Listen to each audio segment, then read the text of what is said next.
তো আমরা লাইভে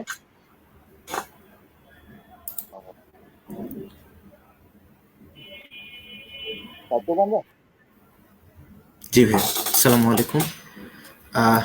নেক্সট ডোর লিডার টিম থেকে আজকে আমরা আরো একটি লাইভ নিয়ে আপনাদের সামনে এসেছি। আজকে আমাদের এই শোতে আমাদের শিহাব ভাই এবং আমি আসলে দুইজন মিলেই চেষ্টা করব আমাদের গেস্টদেরকে নিয়ে আপনাদের এন্টারটেইন করার এবং অনেক কিছু নতুন কিছু আপনারা শিখবেন এই আশা থেকেই আসলে আজকের এই শোটা। অ্যান্ড শিহাব ভাই যদি আস্তে করে মানে স্টার্ট করেন আমাদের গেস্টদের পরিচয় দিয়ে আর কি। Firstly, thank you very much যারা যারা দেখছেন বা দেখছেন, thank you very much for joining the guys. And আজকে আমাদের গ্রুপ রাইট নয়ুর আলম সিজন 1 এ and আজকের এপিসোডটা কিন্তু খুব ডিফারেন্ট বিকজ আজকে আজকে এপিসোডে we will be learning about leadership development, social innovation, how to become a change maker and অনেক কিছু রিলেটেড টু ডেভেলপমেন্ট সেক্টর আবার সেক্টর and আমাদের সাথে যে গেস্টরা আছেন and they are very expert in this sector and we are really grateful তারা তাদের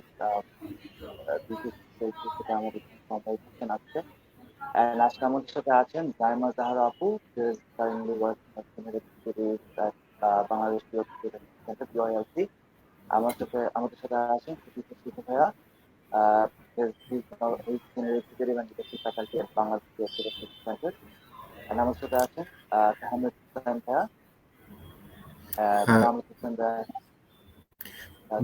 তাহমিদ হোসেন ভাইয়া হচ্ছে রিসেন্টলি জয়েন করেছেন সেলসেতে বিজনেস অ্যানালিস্ট হিসেবে। এছাড়াও ভাইয়া কো-ফাউন্ডার হচ্ছেন টিচিট লিমিটেডের এবং হচ্ছে ফ্রি দ্য মাইন্ডের। এবং আরো একটা খুব ইন্টারেস্টিং ব্যাপার হচ্ছে ভাইয়া ছিলেন হচ্ছে vice president of BRAC university cultural ক্লাবের। তো আমি হচ্ছে ভাইয়াদের সবাইকে ওয়েলকাম করতেছি স্ক্রিনে, ভাইয়া আপুদেরকে।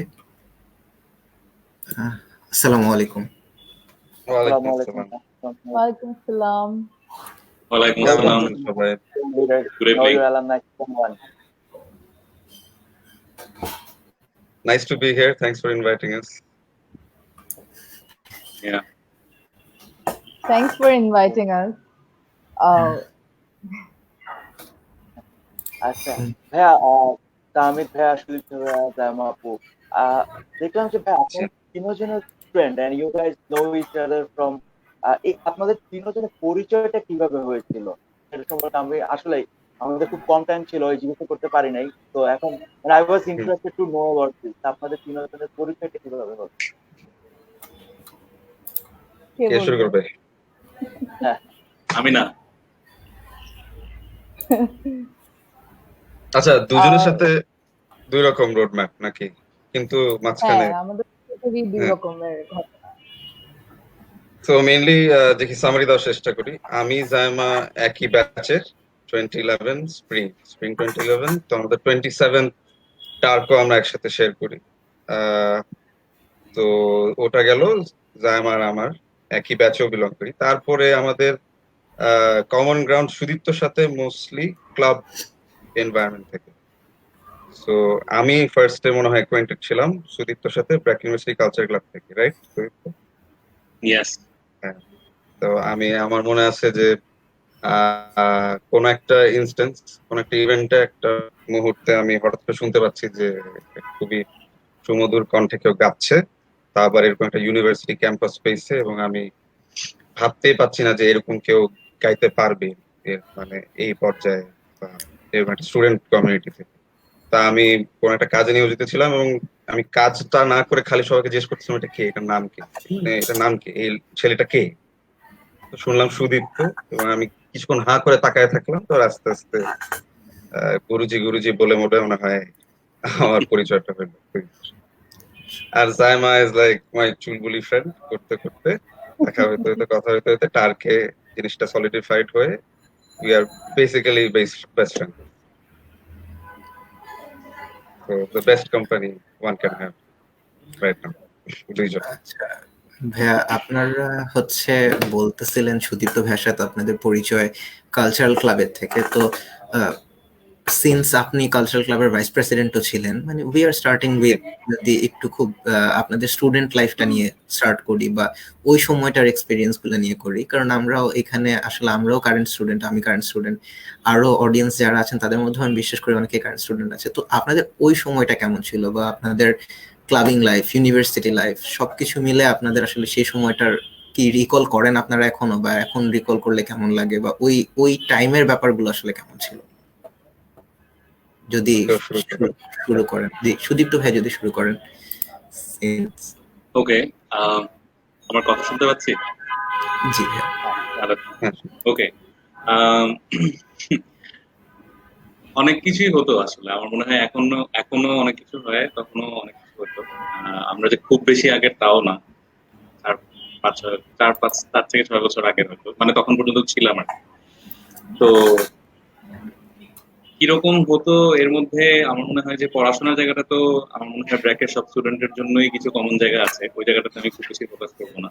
বাট যেহেতু কালচারাল ক্লাব নিয়ে তাহমিদ ভাই বলছিল, তো ওই জায়গাটা থেকে বলবো যে হ্যাঁ, ব্র্যাকে আর কিছু করছি না করছি, অ্যাটলিস্ট গান গেয়ে বেড়াইছি সিইউসির হয়ে।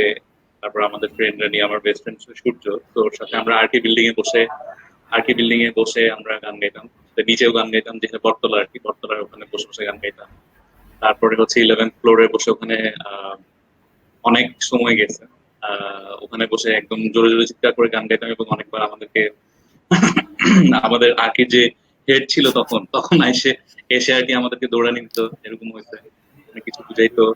হ্যাঁ, তারপর আমরা পরের দিন আবার গিটার নিয়ে বসে যেতাম, অনেক মজাও হতো। আরটি বিল্ডিং এর ওই টাইমটা আমার কাছে অনেক মজা লাগতো, কারণ ওটা হচ্ছে নিজের মতো করে টাইম পাস করতাম। আর সিইউসিতে থাকাকালীন আসলে অনেক শো তো হতো, তো তামিল ভাইয়ের সাথে অনেক শো হয়েছে, অনেক জায়গায় গিয়েছি, দেশের বাইরেও যাওয়া হয়েছে। তো ওই জায়গাটা থেকে ডেফিনেটলি ব্র্যাকের কাছে আমি কৃতজ্ঞ বলা যায়, কারণ নিজের টাকায় যেতে হয়নি, ব্র্যাক নিজের টাকা খরচ করে আমাকে দেশের বাইরে পাঠিয়েছিল, এবং সেটাও গান গাওয়ার জন্য। তো ওই জায়গাগুলো হ্যাঁ ডেফিনেটলি অনেক মনে রাখার মতো, এবং আজীবন আমার মনে থাকবে। আর সবচেয়ে বড় কথা হচ্ছে সেখানে এই যে হুসেন সাহেবের মতন এরকম মানুষদের সাথে পরিচয় হয়েছে, এটা হচ্ছে সবচেয়ে ইম্পর্টেন্ট বিষয়। আর এর সাথে আমার পরিচয়, জামাপুর সাথে পরিচয় আমার পরে, অ্যাকচুয়ালি পরিচয় বলতে চিনতাম চোখে, মানে মুখে চিনতাম, নাম শুনতাম। হামিদ ভাইয়ের সাথে বেশ কয়েকবার দেখেছি, সিন্স ওরা অনেক আগে থেকে ফ্রেন্ডস ছিল। বাট একদম পরিচয় হয়েছে আসলে টিচ ফর বাংলাদেশে পরে, একদম সামনাসামনি আর কি, হাই হ্যালো থেকে শুরু করে, তখন আরো অনেক বেশি ক্লোজ। তারপর থেকে সুদীপ্ত জায়ম বেস্ট ফ্রেন্ড। আচ্ছা, এখন যদি আমরা এমনিতে আমাদের একটা অজানা কথা মনে হয় বলা বাকি, যে ভাইস প্রেসিডেন্ট কিন্তু জায়মাও ছিল ফিল্ম ক্লাবে। আচ্ছা, তো সবাই আমরা একটা লিডারশিপ পজিশনে ছিলাম বা অ্যাক্টিভ ছিলাম। আমি ছিলাম না, ছিল পারফর্মার হিসেবে তো অবশ্যই ছিল। That was not a leadership, মানে হ্যাঁ, মানে ছিলাম, পারফর্ম করতাম। আচ্ছা, জায়মাপুর এক্সপেরিয়েন্স যদি একটু শুনি। আমার এক্সপিরিয়েন্স, আমি তো একবার বলে দিল যে আমি চুলবুলি, আমি অসম্ভব লাউড। সুদীপ্ত গান গাওয়ার জন্য ওকে বের করা হয়, আমার হাসির জন্য আমাকে বের করা হয়, ইটস ভেরি কমন। তো আমি এত লাফালাফি ঝাপাঝাপি করতাম। BRAC was definitely the best of the time. আর ক্লাব বলে, পড়াশোনা তো ডেফিনেটলি ছিল, তার পাশাপাশি আমি ক্লাবে ছিলাম, আমি ফিল্ম ক্লাবে ছিলাম। তাহমিদার আমার এটা খুবই সারপ্রাইজিং যে মানুষ যখন চিন্তা করে যে দুইজন দুই ক্লাবের completely different, completely opposite, but we are friends. Sudipta এই হচ্ছে আমার, আর তাহমিদের সাথে তো ডেফিনেটলি একই ব্যাচে, টার্কে একসাথে, তারপরে আমাদের ফ্রেন্ডশিপটা খুব ভালো হয় টার্কের পরে, তখন থেকে উই স্টার্টেড কমিউনিকেটিং, এন্ড আমাদের ফ্রেন্ডশিপটা এখন যে স্টেজে আছে মাশাআল্লাহ, দ্যাটস জাস্ট মানে বোঝা যাবে আস্তে আস্তে ডিসকাস করলে। আর BRAC was amazing in a way যে একটা চান্স থাকতো, একটা সুযোগ থাকতো, আমি আমার জন্য একটু ইজি হয়, দেন আগেন একটু টাফ হয়, because I am a woman. মেয়ে হিসেবে কিছু জায়গায় আমি উইয়ার্ড মানে মাইন্ডসেট ফেস করতে হয়, আমার কিছু ডিফারেন্ট মাইন্ডসেট ফেস করতে হয়, যেগুলো হয়তো আমি আমার বাসায় ফেস করি। ইউনো, সবসময় প্রিন্সেসরা বাসা থেকে বের হয়ে গেলে ওয়ার্ডের হয় লাগে, তো ওই টাইপের একটা সিচুয়েশনে পড়তে হয়, ওটা শিখতে পারি। Other than that, Bracket, I have made some amazing friends. I know some amazing people like Sudipto, people like Churcho, and আমার নিজের অনেক ছোট ভাইরা বোনরা আছে, আমার নিজের ব্যাচমেট আছে। তো এইরকম মানুষদের সাথে পরিচয় হওয়ার চান্স পাই। তো ইয়া, আই থিংক এইটুকু বললে হবে। বাট ইয়েস, আমি সুদীপ্তর সাথে পরিচয় আমার হয় সেম তাহমিদের মতো গান শুনে। আমি ভয়েস শুনে আমি জিজ্ঞেস করি ছেলেটাকে। ইট ওয়াজ প্রবাবলি কোনো একটা কালচারাল ফেস্ট ছিল, সিইসি অর্গানাইজ করা কোনো একটা কম্পিটিশন। সুদীপ্ত গান শুনে আমি জিজ্ঞেস করি ভয়েসটা কার, তখন আমি শুনি সুদীপ্ত। আমি সারা জীবন সুদীপ্তর নামই শুনি। পরে আমি টিচ ফর বাংলাদেশের ওরিয়েন্টেশনে গিয়ে সুদীপ্তর সাথে আমার দেখা হয়। সুদীপ্ত ফার্স্ট থিং একটা জিনিসই করো, হাতটা বাড়া দিয়ে হ্যান্ডশেক করে খুব জোরে একটা ঝাঁকি দিয়ে nice to meet you. That was just that change our life. That এখন পর্যন্ত সুদীপ্তর সাথেই আছি, ফেলোশিপ শেষ করে এখন বিওয়াইএলসিতে আছি। কিছু হলে এখনো ঝগড়াঝাটি চলতে থাকে, হাসাহাসি চলতে থাকে। তো ইয়া, মানে এরকমই আর কি, ভালোই। তাহমিদ ভাই যদি শেয়ার করেন। একই, ওরা কভার করে ফেলেছে। এরকমই ছিল স্টুডেন্ট লাইফটা। তার তো সবারই মনে হয় অনেক ধরনের মেমোরিজ থাকে, স্মৃতিবহুল একটা সময়। আর ইউনিভার্সিটি ক্যাম্পাস ক্লাবের তো বললামই। ফিল্ম ক্লাব আবার বলা যায়, যদিও আমি এটা বুঝতে পারতাম না এই বিহেভিয়ার প্যাটার্নটা, যে রাইভালরি থাকতে হবে যদিও একই ইউনিভার্সিটি একই। কিন্তু বলা যেত যে কালচার ক্লাবের ডিরেক্ট রাইভাল থাকে না, হচ্ছে ফিল্ম ক্লাব বা কম্পারেটর, রাইভাল না কম্পারেটর।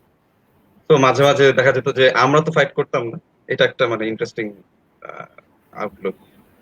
তাই শেয়ার করছি যে আমরা তো ফাইট করতাম না, দেখতাম যে আমাদের কোনো টিম মেটরা বা ক্লাব মেটরা একজন আরেকজনকে নিয়ে মানে কম্পারেটিভ একটা স্ট্যান্স নিচ্ছে, আমরা কিন্তু ব্যাক স্টেজে আমি জায়মা মিলে গল্প করছি। হ্যাঁ, যে ওরা করুক, ওরা ঝগড়াঝাটি করুক, আমরা আমাদের গল্প চালাই। এরকম একটা সিনারিও ছিল। সুদীপ তো আমাদের গুরুজি ছিল, আমরা তখন থেকে বলে আসি।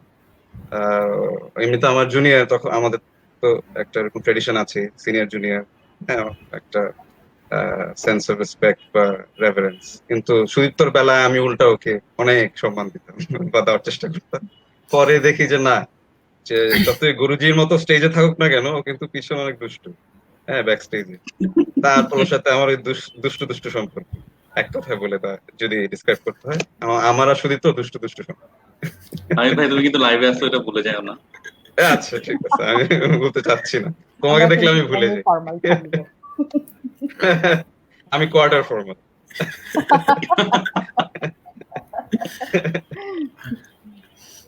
স্টুডেন্ট লাইফটা অনেক colourful. Sudipto is really nice, and very formal and everything. But once you get to know him, he's a different Sudipto. একদম different. Yes, two sides to the coin. হ্যাঁ। তার জন্য এই যে হাসিটাকে একটু হাসিটা কি দেখলে মনে হয় একটু অট্ট হাসি, ওটা মানুষ বুঝবে না, মানুষ মনে করছে খুব ভালো, তুমি আসলে অট্ট হাসি।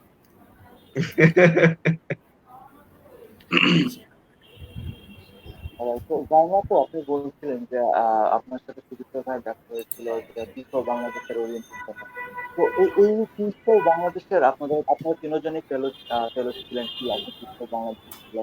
তো টিচ ফর বাংলাদেশেও আমরা আমাদের একটা খুব মানে কি বলবো যে অনেক শুনেছি টিচ ফর বাংলাদেশের ব্যাপারে, and we are really lucky যে আপনার তিনজন ফেলো আপনাদের থেকে আসলে টিচ ফর বাংলাদেশের ব্যাপারে অনেক জানতে বা আপনাদের এক্সপেরিয়েন্স ছিল টিচ ফর বাংলাদেশ।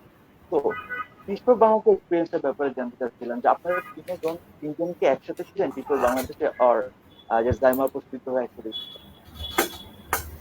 আমি টিচ ফর বাংলা সবচেয়ে প্রথমে টিচ ফর বাংলাদেশে ঢুকে আমাদের তিনজনের মধ্যে Tahmid. I was in daily star, তখন আমি ডেইলি স্টারে তখন কাজ করছিলাম। আর তখন তাহমিদ আমাকে বলে যে এটা অ্যাপ্লাই করে দেন। তো তখন আমি মানে মানুষ আল্লাহর নাম নেয়, আমি আমার বন্ধুর কথায় হাঁটা দিই, এরকম ট্রাস্ট আর কি। আমি জাস্ট তাহমিদ বললো, আর আরো অন্য একজন ইনফ্লুয়েন্সার ছিল যিনি আমাকে একটু ইন্সপায়ার করে। আমি বেসিক্যালি একদম স্ট্রেট ফরওয়ার্ড বলে এই যে প্রোস এই যে কনস করবি নাকি বল, করলে অ্যাপ্লাই কর। ওভাবে আমার টিচ ফর বাংলাদেশে ঢোকা। পিসফল বাংলাদেশের জার্নিটা বেসিক্যালি আইল বি ভেরি অনেস্ট, আমি একদম না জেনে অ্যাপ্লাই, না জেনে না বুঝে কি করতে হবে অনেক কিছু। হ্যাঁ আমি জানি ফেলোশিপ সম্পর্কে, কিন্তু এই ফেলোশিপটা বাংলাদেশে কিভাবে অপারেট করছে, পিসফল বাংলাদেশ কিভাবে অপারেট করছে, খুব আবছা একটা আইডিয়া নিয়ে আমি জয়েন করি। করার পরে দেখি this is a different kind of move. I knew যে এটা বাচ্চাদেরকে নিয়ে কাজ করতে হবে, প্রাইমারি স্কুলে একদম আন্ডার প্রিভিলেজ স্কুলে কাজ করতে হবে। সো ওইটা আমি জানি, বাট জানতাম না যে এটা এত বড়ভাবে আমার জীবনের সাথে মানে স্পাইরাল হয়ে যায়, যেটা মানুষের জীবনে মিশে যায়, আমার মাইন্ডসেট আমার মেন্টালিটি চেঞ্জ করে দেয়, ওই টাইপের একটা এক্সপিরিয়েন্স হবে এটা আমি ভাবিনি। সো টিচ ফর বাংলাদেশের এক্সপিরিয়েন্সটা যদি, আর সুদীপ তো আমার সাথে জয়েন করে, আমি আর সুদীপ তো একই কোহর্টে, আর তাহমিদ আমাদের আগের কোহর্টে, তার তো ওইভাবে আমাদের এক্সপিরিয়েন্সটা একজন আরেকজনের সাথে, তাহমিদ যেরকম গভর্নমেন্ট প্রাইমারি স্কুলে কাজ করেছে, আমি গভর্নমেন্ট প্রাইমারি স্কুলে কাজ করেছি, আমি ছিলাম পুরান ঢাকায়, তাহমিদ ছিল তেজগাঁতে, আর সুদীপ তো ছিল আরেকটা, সুদীপের এরিয়াটা আমার ঠিক মনে নেই, কিন্তু সুদীপ তো ছিল আরেকটা পাঠশালায়। আমাদের তিনজনের এই মিরপুর experience 11.5 না? তিন রকম। হ্যাঁ হ্যাঁ আমার সাথে মিরপুরে ছিল। হ্যাঁ তো আমাদের এক একজনের কমপ্লিটলি এক এক রকম, সো এক্সপিরিয়েন্স বলতে গেলে ইটস ভেরি ডিফারেন্ট। সো হ্যাঁ, I think that will be all from my and.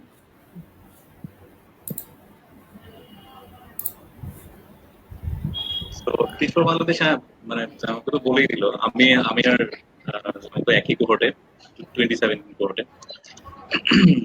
তামিদ ভাই আগে ছিল, আগের কোহর্টে ছিল। রাঙাপুর জন্য যেরকম তামিদ ভাই মানে একটা ইনফ্লুয়েন্সার হিসেবে কাজ করেছে, যে ও বলে দিয়েছে যে কি কি প্রোজ এন্ড কনস আছে এবং সেই অনুযায়ী ডিসাইড করতে হেল্প করেছে।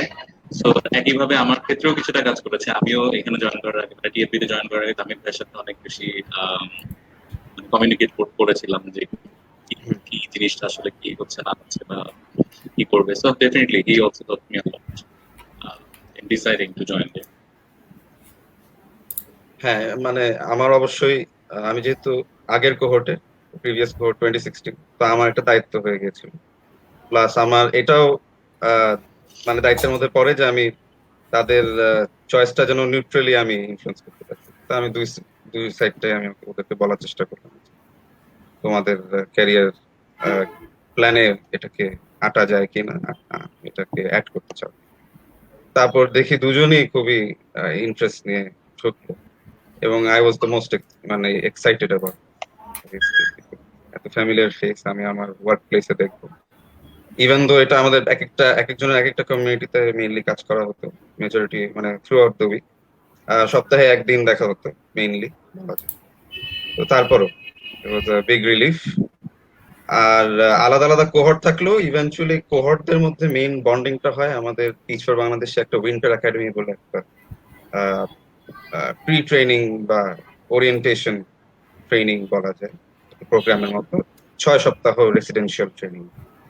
তো ওখানে ওদের দুজনের আরো বন্ডিংটা মনে হয় আরো অপরচুনিটি ছিল তাদের আরো স্ট্রং করার, বিকজ ওদের একটা কোহর্ট। তো ওদের সাথে আমাদের উইন্টার একাডেমি যেটা রেসিডেন্সিয়াল সেমেস্টার বলা যায়, একটা ছোট মিনি টার্ক, তো মিনি টার্কটা আমার ওদের সাথে শেয়ার করা হয়নি, which was a big source of regret. কিন্তু তারপরে আমার মনে আছে আমি একদিন যেতে পেরেছিলাম অ্যাজ আ গেস্ট, তখন মানে ওই সারাদিনটা আমি মেইনলি ওদেরকে খুঁজে বেড়াইছি। তো তো একসাথে ওটা হলে ভালো হতো। আমি আমার 1 বছর আগে আমি আমার কোহর্টের সাথে করেছিলাম একই জায়গায়, এটা রাজেন্দ্রপুরে হয়, সিডিএম ট্র্যাক সিডিএম। তো টিচ ফর বাংলাদেশে আমরা সবাই কিন্তু, টিচ ফর বাংলাদেশ বলা যায় একটা স্টার্ট আপ ছিল, কিন্তু is part of 50 organisation network. তো টিচ ফর আমেরিকা থেকে শুরু হয়, তারপর টিচ ফর আমেরিকা থেকে শুরু হয়ে বিভিন্ন বিশ্বের বিভিন্ন দেশে এটা ছড়িয়ে পড়ে, মডেলটা মেইনলি, আর পার্টনার অর্গানাইজেশন তৈরি হয়।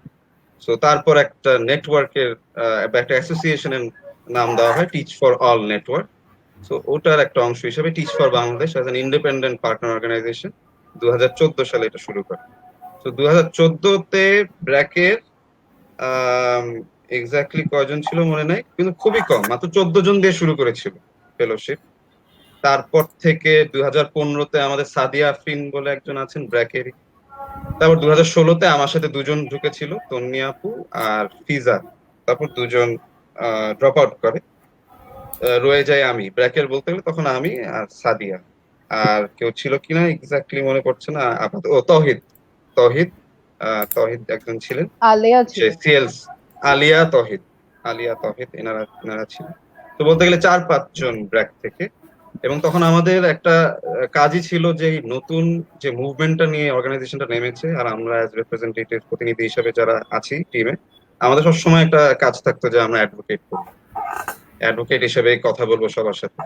তো ফ্রেন্ড হোক, পটেনশিয়াল ফেলো হোক, এমপ্লয়ি হোক, পার্টনার হোক, তাদের সবসময় আমরা এক মুভমেন্টটাকে ডিসক্রাইব করতাম। তো আমার কাজ ছিল সুদীপ্তকে আর জাইমাকে মেইনলি মুভমেন্টটা নিয়ে বোঝানো, তারপরে হচ্ছে কি কি ধরনের জব রেসপন্সিবিলিটিস, জব ডিউটি।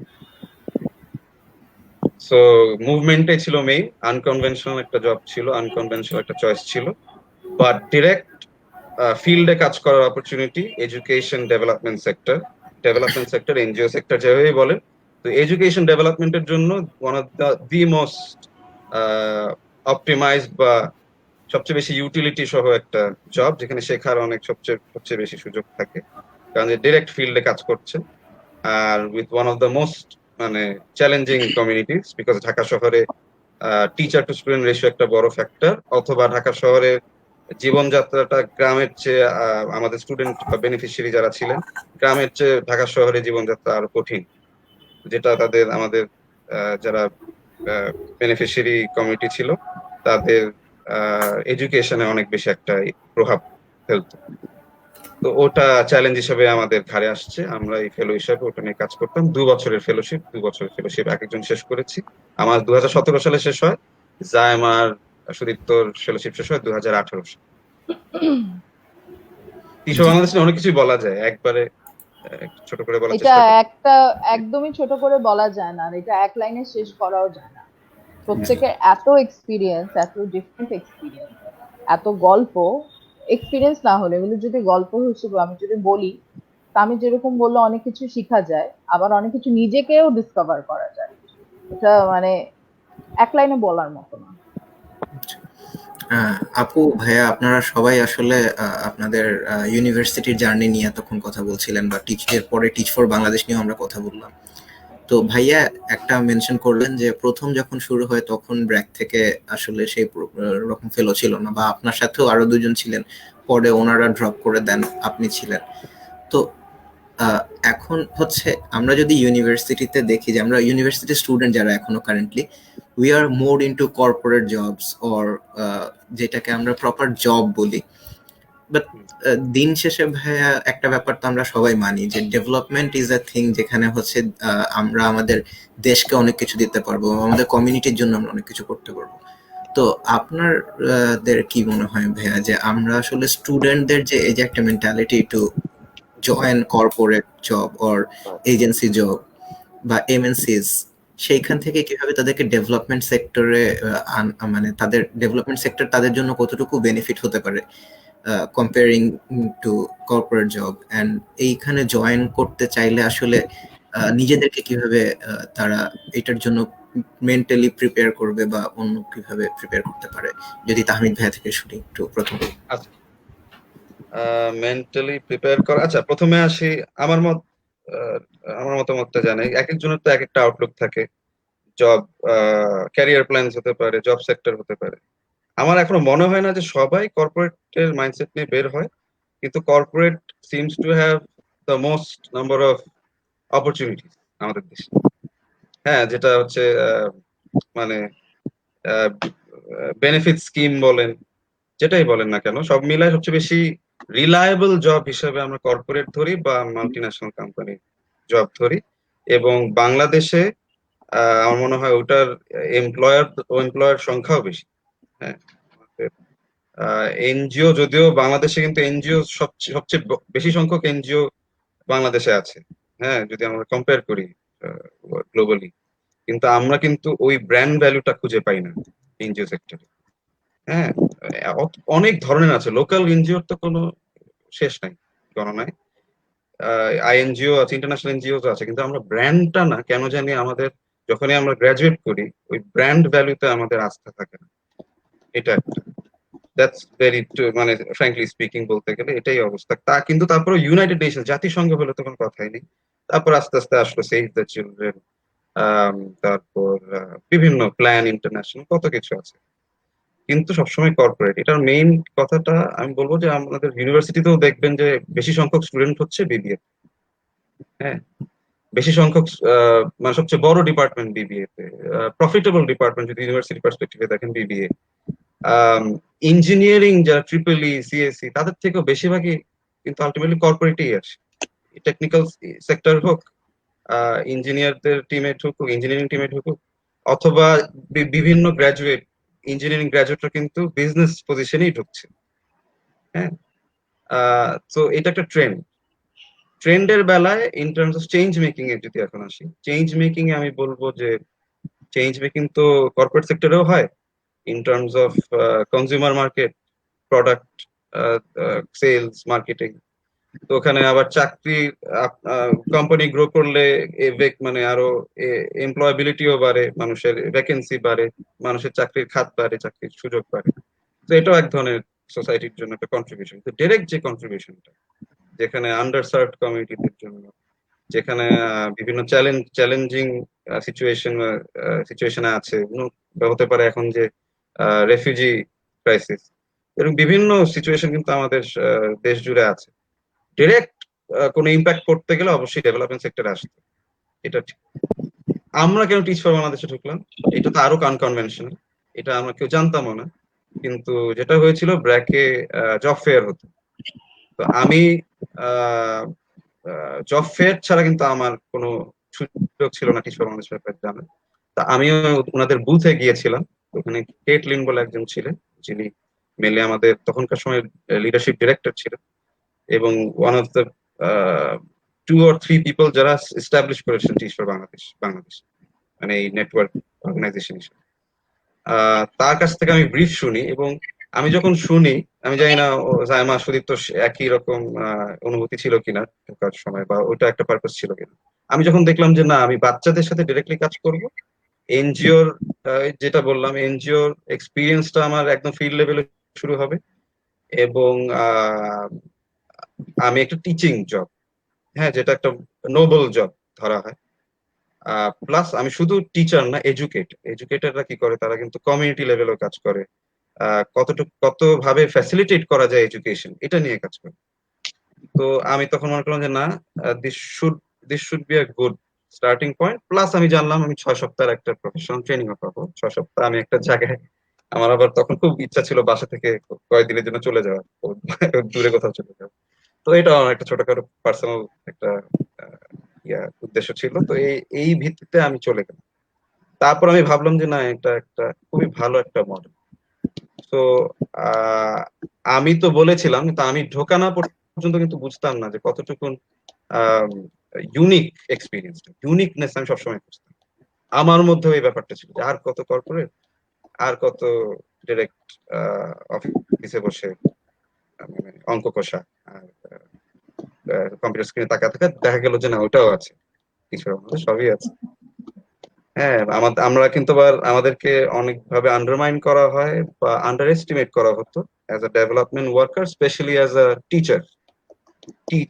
মানে টিচিং কিন্তু one aspect of the whole job, core aspect, কিন্তু ওয়ান অ্যাসপেক্ট। টিচিং, বাংলাদেশে টিচিং জব দেখলে আমরা কেন জানি নোবেল জব বলি মুখে মুখে, কিন্তু ইমপ্রেশনটা হয় আরো আরেকটু ডিমিনিং হয়, বা একটু আন্ডার এস্টিমেট করা হয় যে কেন এত ট্যালেন্ট নিয়ে, বা এত সুন্দর ব্যাকগ্রাউন্ড, একাডেমিক হোক যেটাই হোক, কেন এই সেক্টরে ঢুক। এই যে একটা সোশ্যাল স্টিগমা মাইন্ডসেট, এটা আমাদের থ্রু আউট আওয়ার ফেলোশিপ, বিভিন্ন আমাদের পার্সোনাল লেভেল থেকে প্রফেশনাল লেভেল পর্যন্ত কোথাও না কোথাও কেউ না কেউ এফেক্ট করেছে, এবং বলেছে কিছু কথা, এটা আমাদের ডিমোটিভেট করেছে, এবং এটা আমাদের একটা মাইন্ডসেট যেটা আমরা সবসময় বদলানোর চেষ্টা করি।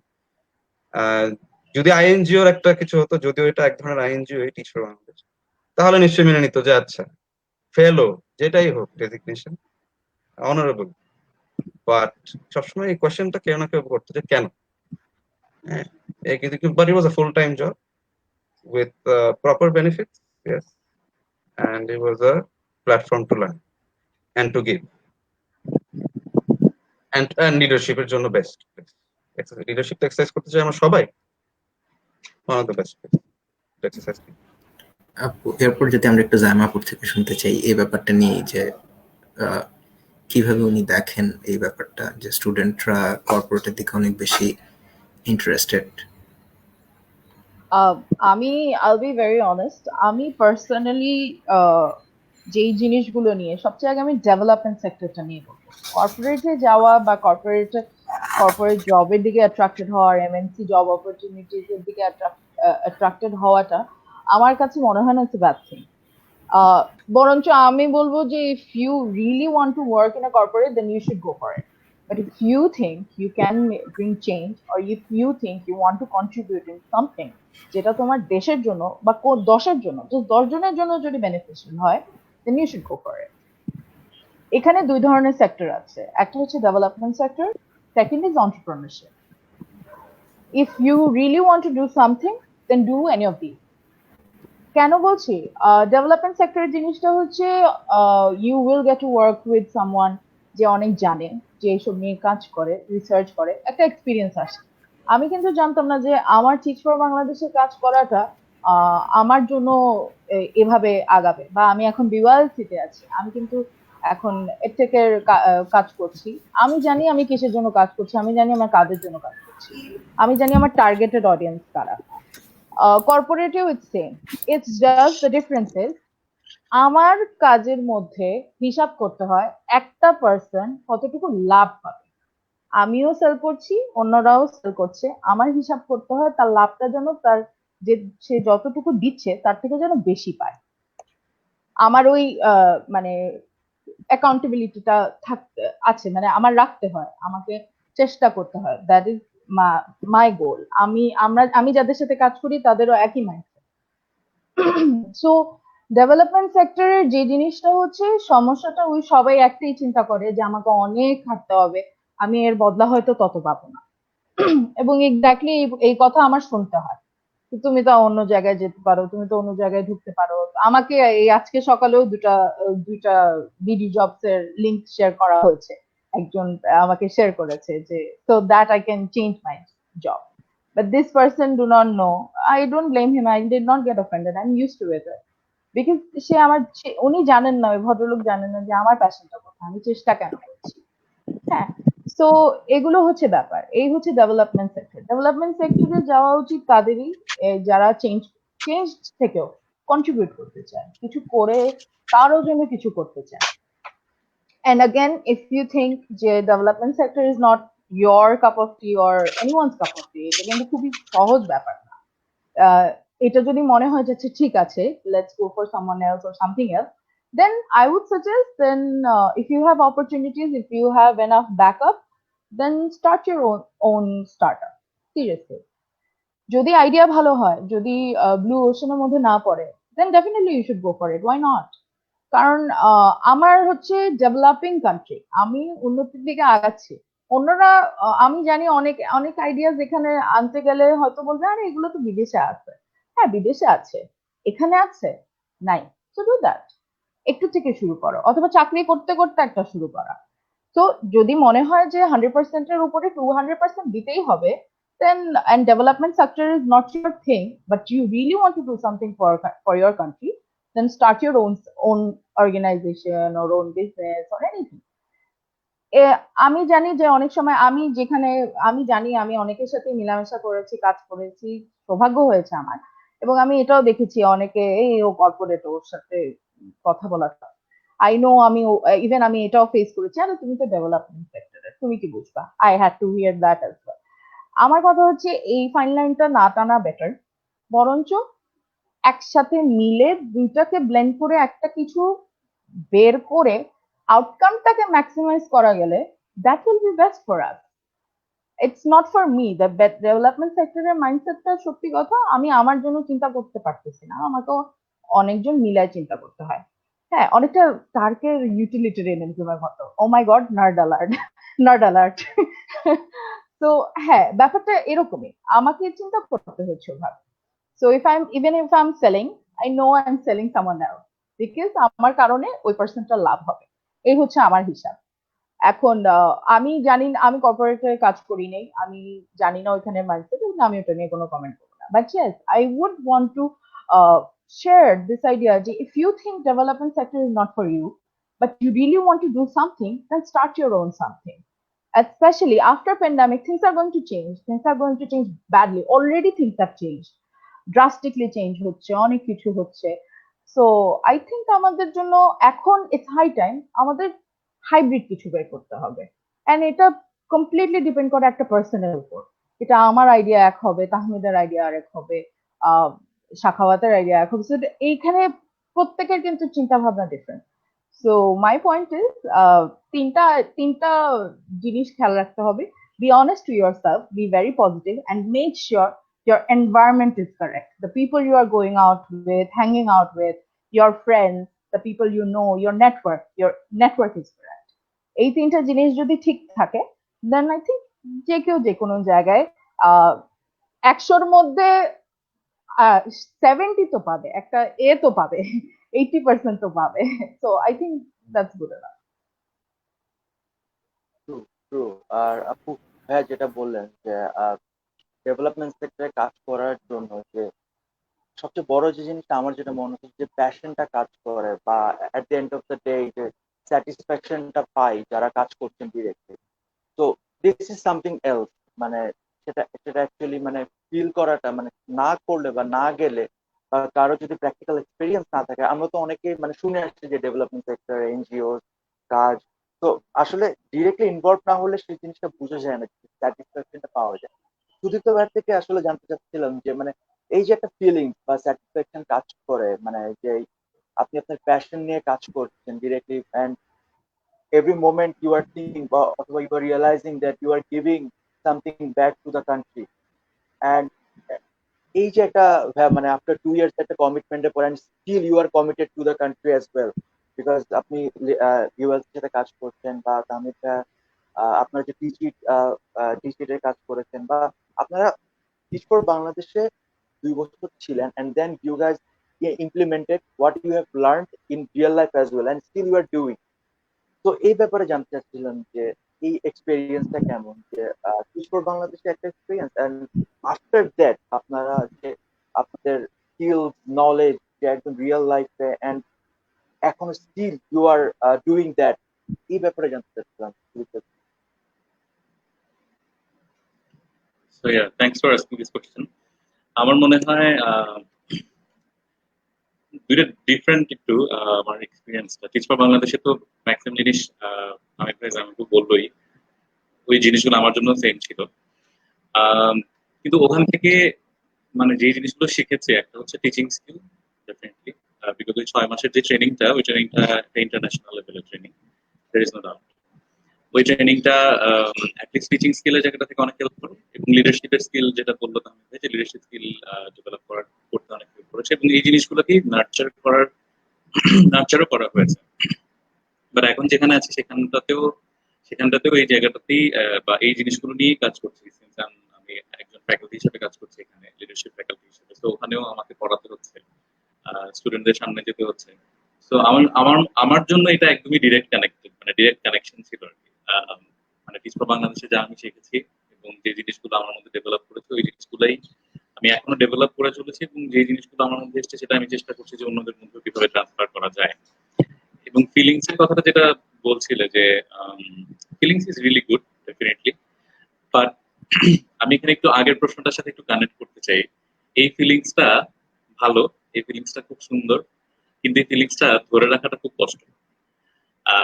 কারণ ডেভেলপমেন্ট সেক্টরে কাজ করতে হলে একটা মানসিক শক্তি লাগবে। যে কথাগুলোর যে প্রশ্ন, মানুষের কথা 100টা মানুষ প্রশ্ন করবে, বিয়ে শাদী হবে না, পাত্র বা পাত্রী পাওয়া যাবে না, একদম ডিরেক্ট কথা। এই যে রিয়েলিটি গুলা ফেস করার জন্য মেন্টালি রেডি থাকতে হবে। বাবা মা বলবে সরকারি চাকরি করার জন্য, বিসিএস দেওয়ার জন্য, হ্যাঁ একদম ট্রু স্টোরি, এগুলা মানতে হবে। এগুলা যদি এই ঝোল হজম করার যদি শক্তি থাকে, তাহলে ভাই তুমি ডেভেলপমেন্ট সেক্টরে যাও। আর তোমার যদি মনে হয় না আমি এগুলোও শুনতে চাই না, আমার মাস শেষে একটা সার্টেন অ্যামাউন্ট অফ মানিও আমার লাগবে, যেটা আমার খুব মানুষকে বড়াই করে বলার মতো, তাহলে ভাই তোমার দরকার নেই, তুমি কর্পোরেট সেক্টরে যাও। ঠিক আছে, এটা একদম ক্লিয়ার, এখানে এত গবেষণার কিছু নেই। এটা হইতেছে একদম সহজ কথা। ঠিক আছে, এই দ্যাটস মাই ফিলিং, আমি এইভাবেই চিন্তা করি।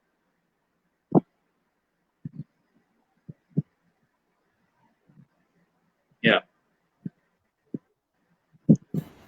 আমি তাহলে একটু অ্যাড করি পার্সপেক্টিভ, যদি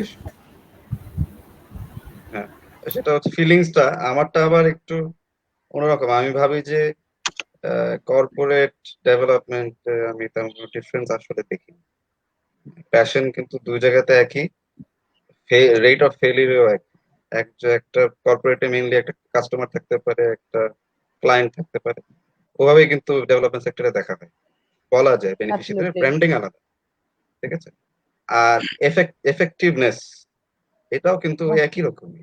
হ্যাঁ, কয়জন সেলস টিম পারলো না সেলস করতে, আমরাও কয়জনকে শেখাতে পারলাম না, বা তাদের অবস্থান আরো উন্নত উন্নত অবস্থানে নিয়ে যেতে পারলাম না, একই।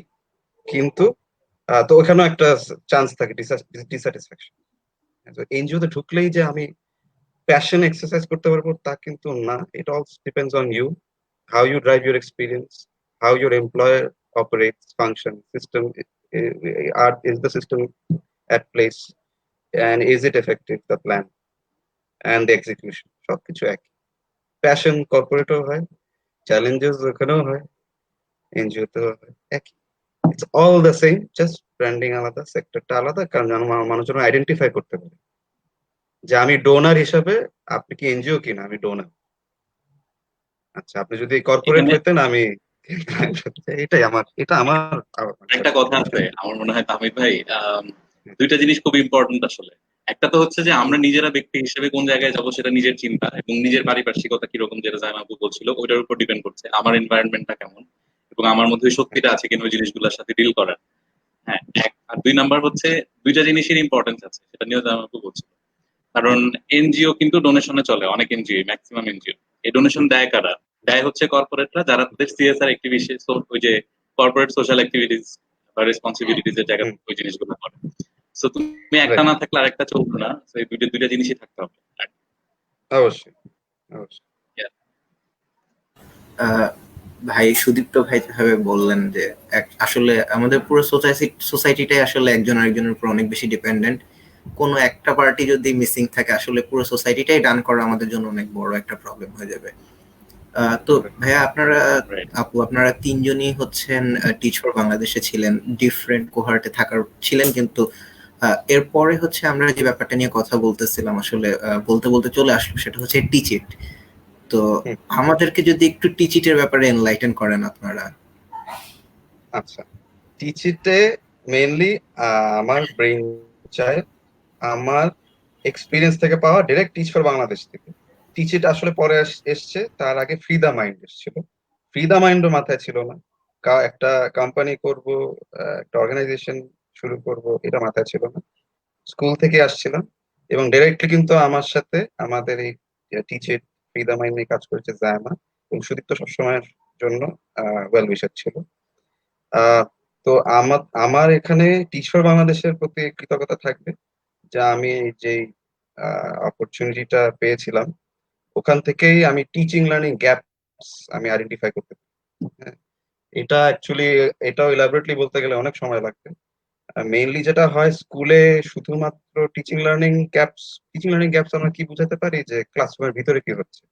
আমি তো ক্লাসরুমের ভিতরে শুধু থাকতে চাইনি, আমি ক্লাসরুমের বাইরেও থাকতে চেয়েছিলাম। তো আমার তখন আমাদের কিন্তু অ্যাজ ফেলোজ অনেক ধরনের সলিউশনস বের করতে হয়, শর্ট টার্ম হোক লং টার্ম।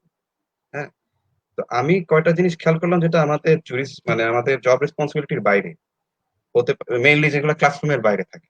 ক্লাসরুমের বাইরে আমাদের প্রায়োরিটি কম, আমাদের ফোকাসটা সব ক্লাসরুমের ভিতরে, যেখানে সবচেয়ে বেশি ফোকাস জরুরি। কিন্তু সমস্যাটা হচ্ছে চাইল্ড ডেভেলপমেন্ট বা স্টুডেন্ট ডেভেলপমেন্টে সবকিছুই ম্যাটার করে। এবং এডুকেশনটা কিন্তু শুধুমাত্র ওই টেক্সট বুক বেসিস না, আরো কিছু স্কিলস এখন দরকার, 21st সেঞ্চুরি স্কিলস, যেন আমাদের স্টুডেন্টরা তাদের মানে মানে তাদের অবস্টাকলস মানে ওভারকাম করে, তাদের পসিবিলিটিস আরো, হরাইজনসটা আরো পুশ করে, অ্যাসপিরেশনটা যেন আমাদের লেভেলে আসে যারা আমরা প্রিভিলেজ। হ্যাঁ, এটার জন্য কিন্তু আরো অনেক ধরনের ট্রেনিং বা ডেভেলপমেন্ট দরকার। তো তো তখন আমি ফার্স্টলি কিন্তু খেয়াল করি যে যেটা অলরেডি তাদের কারিকুলামে থাকতো, স্পোর্টস, আর্টস এবং আইসিটি, এগুলো কিন্তু তাদের কারিকুলামে ছিল, যেই ক্লাসে থাকুক না কেন, মেইনলি ক্লাস 3 উপরে। এবং আমি দেখতাম যে এগুলোর তো এমনিতেও কোনো ফ্যাসিলিটেশন নাই। তো ওখান থেকে আমি কাজ করা শুরু করি, এবং ফ্রি দা মাইন্ড আমি আমার সাথে তখন আমি কাজ করতাম, আমার কো ফেলো, মেইনলি আমার কো ফেলো না, একই স্কুলে না, তো আমার ওই একই কোহর্ট, ইয়ামিন আহমেদ, ওর সাথে আমি এগুলো নিয়ে ডিসকাস করতাম, ওর আইডিয়াস দিত, এবং করতে করতে আমাদের দুইজনের শুধু মেইন এটাই লক্ষ্য ছিল যে আমরা ফ্যাসিলিটেট করব আমাদের স্টুডেন্টদেরকে, যেখানে যেখানে আমরা as classroom teachers, coat unquote classroom teachers পাচ্ছি না।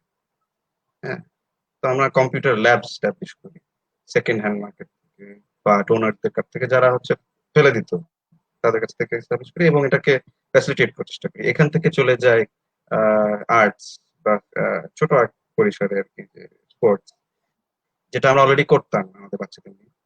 এবং ওখান থেকে আসে হচ্ছে অনলাইন, বিকজ ইন্টারনেট মানে কানেক্টিভিটি। কানেক্টিভিটি মানে হচ্ছে যে আমাদেরও কিন্তু অ্যাজ অ্যান অর্গানাইজেশন আমাদের কানেক্টিভিটিটা খুবই ইম্পর্টেন্ট, এবং এই টেকনোলজি যে কোনো ক্ষেত্রে হচ্ছে আমাদের আউটপুটটা ম্যাক্সিমাইজ করার সুযোগটা করে দেয়। তো তখন টিচিট নিয়ে ভাবলাম। টিচিট ই লার্নিং একটা প্ল্যাটফর্ম, যেখানে টিচার এবং স্টুডেন্ট যে কেউ যেন ওই সুযোগটা পায় two contribute in improving quality of education. Quality of এডুকেশনের আমার যে মেইন ইস্যু ছিল, আমার যে প্রবলেমটা ছিল, যেটা আমি মানে ফিল করতাম, সেটা হচ্ছে যে কম্পিটিশনের অভাব। কম্পিটিশনের অভাব বলেই কিন্তু কোয়ালিটিটা লো, কোয়ালিটি অফ এডুকেশনটা লো বা পার্টিসিপেশন, অথবা রয়্যালটি হতে পারে, টিউশন ফিজ হতে পারে। তো সব মিলিয়ে আমার মনে হলো যে একটা কম্পারেটিভ এনভায়রনমেন্ট করা উচিত। হ্যাঁ, এবং ফ্রিল্যান্সিং টিচিং বা ফ্রিল্যান্সিং এডুকেশন এবং রিমোট এডুকেশন, ডিস্টেন্স লার্নিং, এই সব কিছু মিলিয়ে টিচিট আমি এনভিশন করি। ইয়ামিন সহ আমরা জিনিসটাকে আরো কনসেপচুয়ালাইজ করি, এবং আমার সাথে ছিল আশিক। এই তিনজন মিলে আমরা এই কয়টা প্রজেক্ট নিয়ে ভাবা শুরু করি, এবং আরো অনেক এরকম আইডিয়া ছিল। সব মিলে দেখলাম, বলতে হয় ওটা এখনো চলছে অপারেশন। সব মিলে যেটা দেখলাম যে আমাদের মেইন রুট ছিল টিচ ফর বাংলাদেশে ক্লাসরুম, স্কুলের এক্সপিরিয়েন্স।